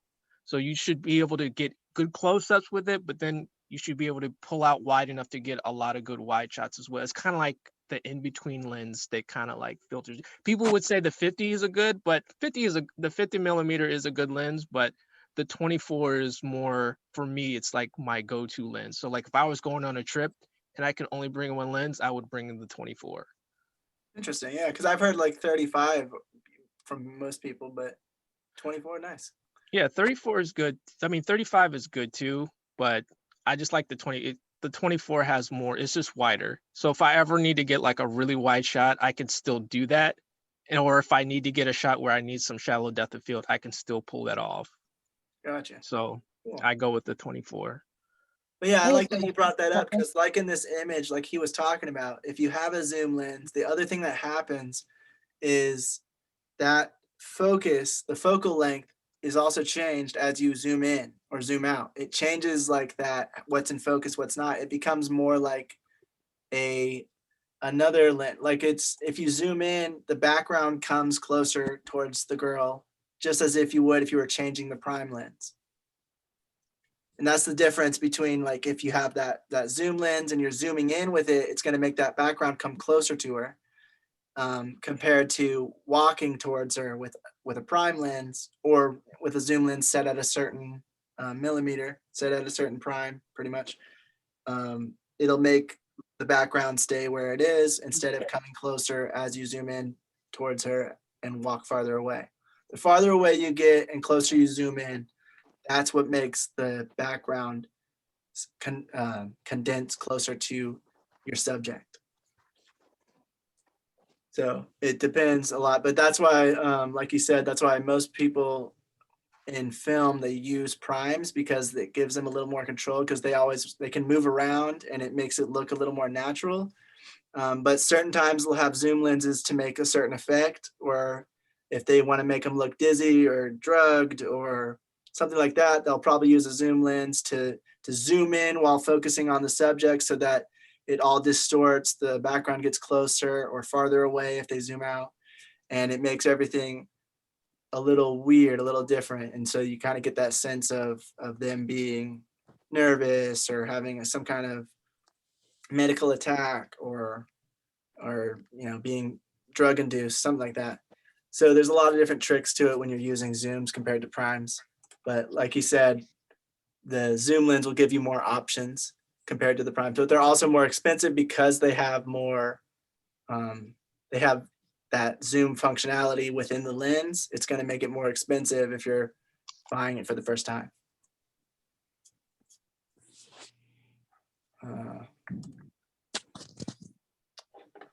Oh yeah, and the other thing he was talking about, exactly like he was saying, certain times, especially with heavy movement, they'll use a more wide angle lens, like he said, because it keeps more things in focus. The higher up the number gets on the lens, the smaller that focal plane, that depth of field plane is going to be. And so it's going to be harder to keep her in focus if she's trying to move around, if she's trying to go away from the camera or come close to the camera. You'll constantly trying to change the focus to keep her in focus. So they usually use a little bit more of a wider angle lens if there's a lot of movement to keep it in focus so that they don't have to worry about her nose going out of focus while her eyes are in focus, because that'll happen on extreme cases, because you can get really close with the camera and you can get really close to the subject. And depending on what kind of lens you have, it's going to change how much is in focus, and that'll change drastically depending on how your aperture is and what kind of lens you're using. So it's always good to like get a basic understanding of these things, and then just really it's better like once you actually go out and get the stuff and start practicing with it, just to kind of like see, well, what does this do and what does this do differently, and if I change this setting, what's that going to make it look like, and then you kind of get the feel of all of these things that we're talking about. But yeah, anybody else have any questions, comments, anything? Thanks, Brian, by the way. Yeah. All right. No. This was very informative and great class time. Alexa, play cricket sounds. No, well, whatever. Time I was messing with my camera, and the whole class was pretty much describing my camera, like the aperture. I was messing with everything while you were talking about it. So yeah, it was pretty helpful actually. Awesome. Glad. All right. Yeah, that's awesome. I think that was all I had for like the basics. It's good. Later on we'll go more into it. We'll get into some of the functions that higher end cameras have, or like mid-tier, to help. I think somebody was talking about zebra stripes. That's something we'll talk about later on. And we'll get into yeah. that kind of help you capture that image. Oh yeah, Daniel, you did. Yeah. We'll talk about that kind of stuff later, and once we all get a better understanding, and then we'll use all this information. Once we watch a film together, we'll try to copy that one of the scenes from that film and use all this information to try to capture it as best as we can. But we'll pay more attention to movement than anything else, just because everything else we're kind of like learning along the way. That makes sense. Sounds great. Awesome. So lastly, I'm just going to go ahead and go over what we're going over On Monday. What we're going to be learning next by Monday. So let's see.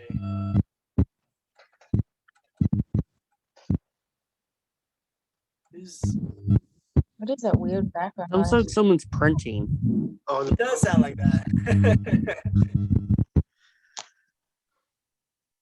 Now, I'm trying to find it. Hold on, guys.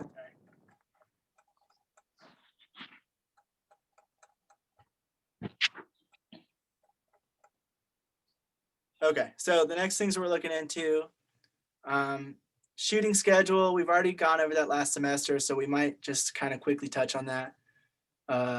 Along with script breakdown, we'll kind of maybe go over that or just kind of send out some videos. I think Priscilla said she'll send out videos for those things through the WhatsApp and I'll send them out Saturday.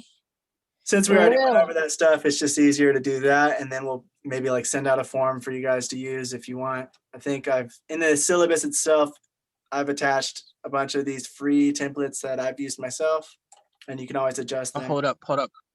Sounds great. All right. So before you go, the term I was looking for is not foreshadowing, is foreshortening. I was close. Foreshortening.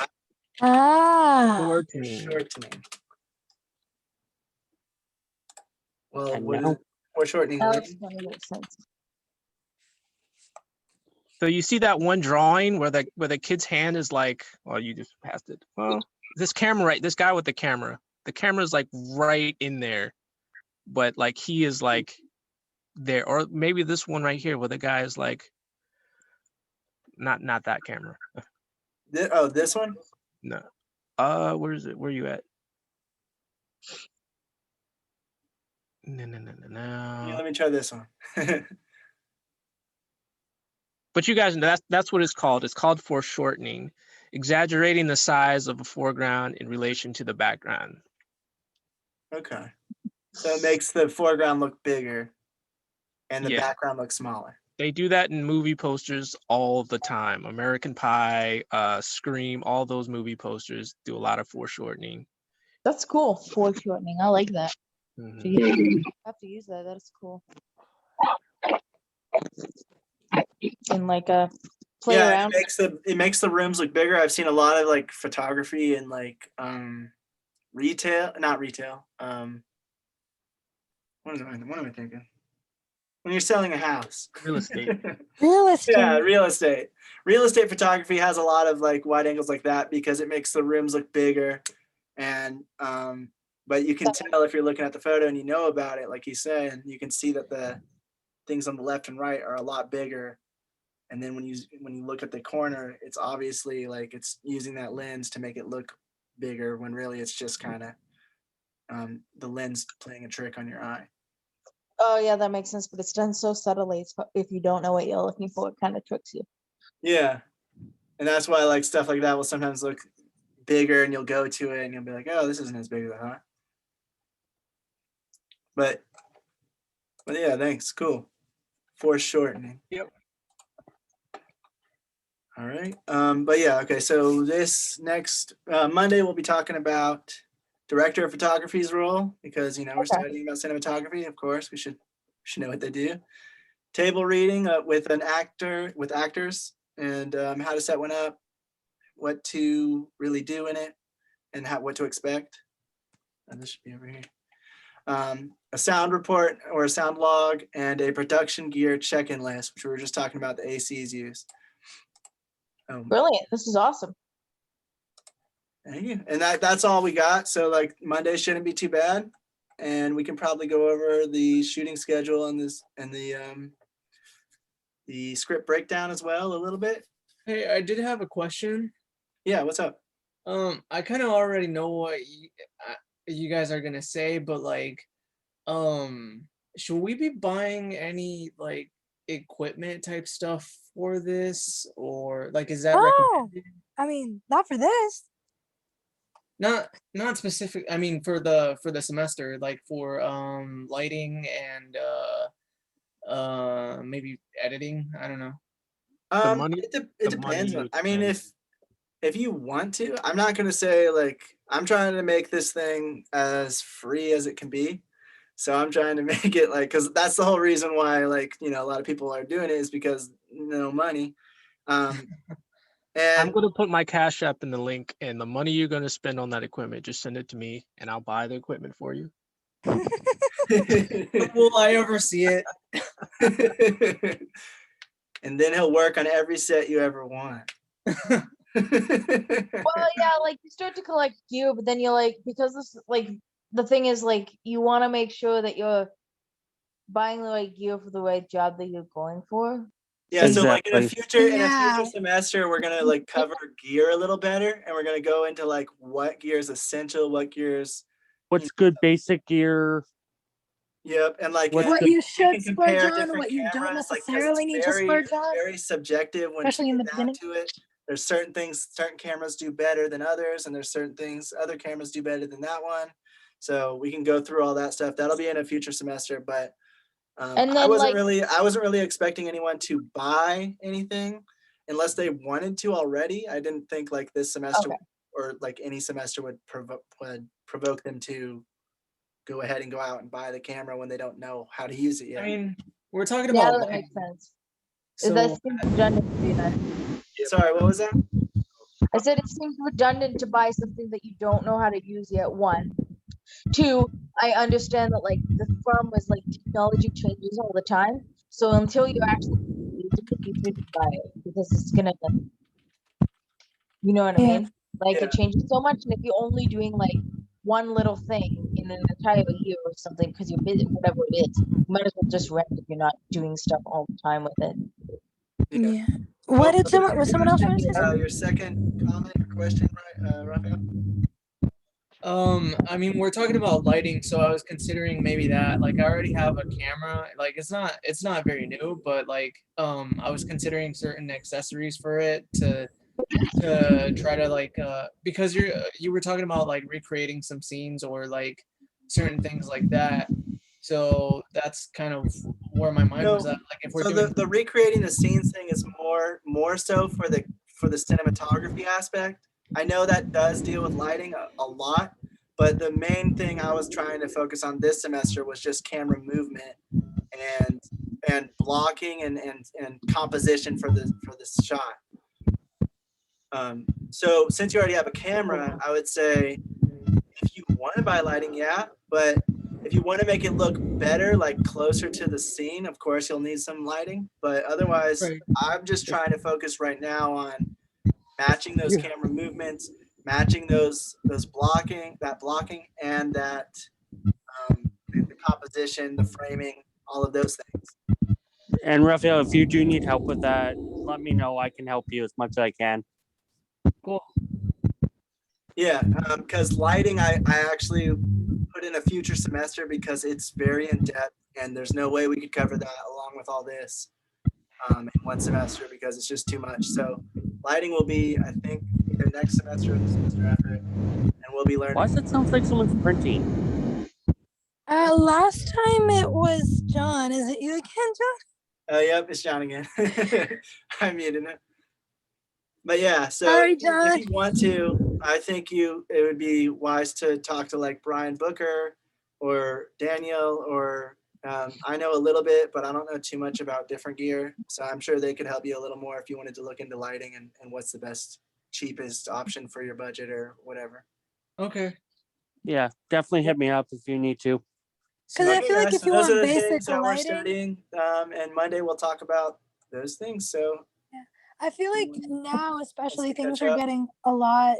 I think it's a lot easier for you to find, from what I saw, options for lighting, and then you can always use like the gel cards and stuff like that if you want to.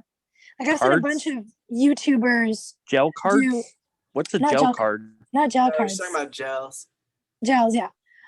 because they look like little cards. So I always think gel cards in my head.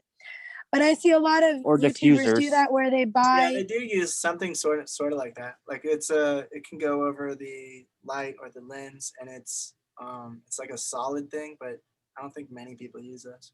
Because those melt more. And you can like melt them around how you want. But they I've have a just seen tendency of melting better. I've just seen a lot of YouTubers do that where they get they buy some lights, and then if they want to make them different colors or if they want to switch them up, they buy little accessories for it. And it doesn't seem like it's that expensive from what I've heard. Of course, if you want like a professional set, that'd probably be more. But like we said, a lot of different kinds of lighting too, and that's why a lot of different lights. That's why we're also not sitting. Like I've been trying to look for those cute little lights that the girls use on Instagram to like make their rooms look pretty for the living room, and I'm stuck with Christmas lights that Coda keeps asking me to take down. To make what look pretty? No, the living room. Like when we're watching a movie,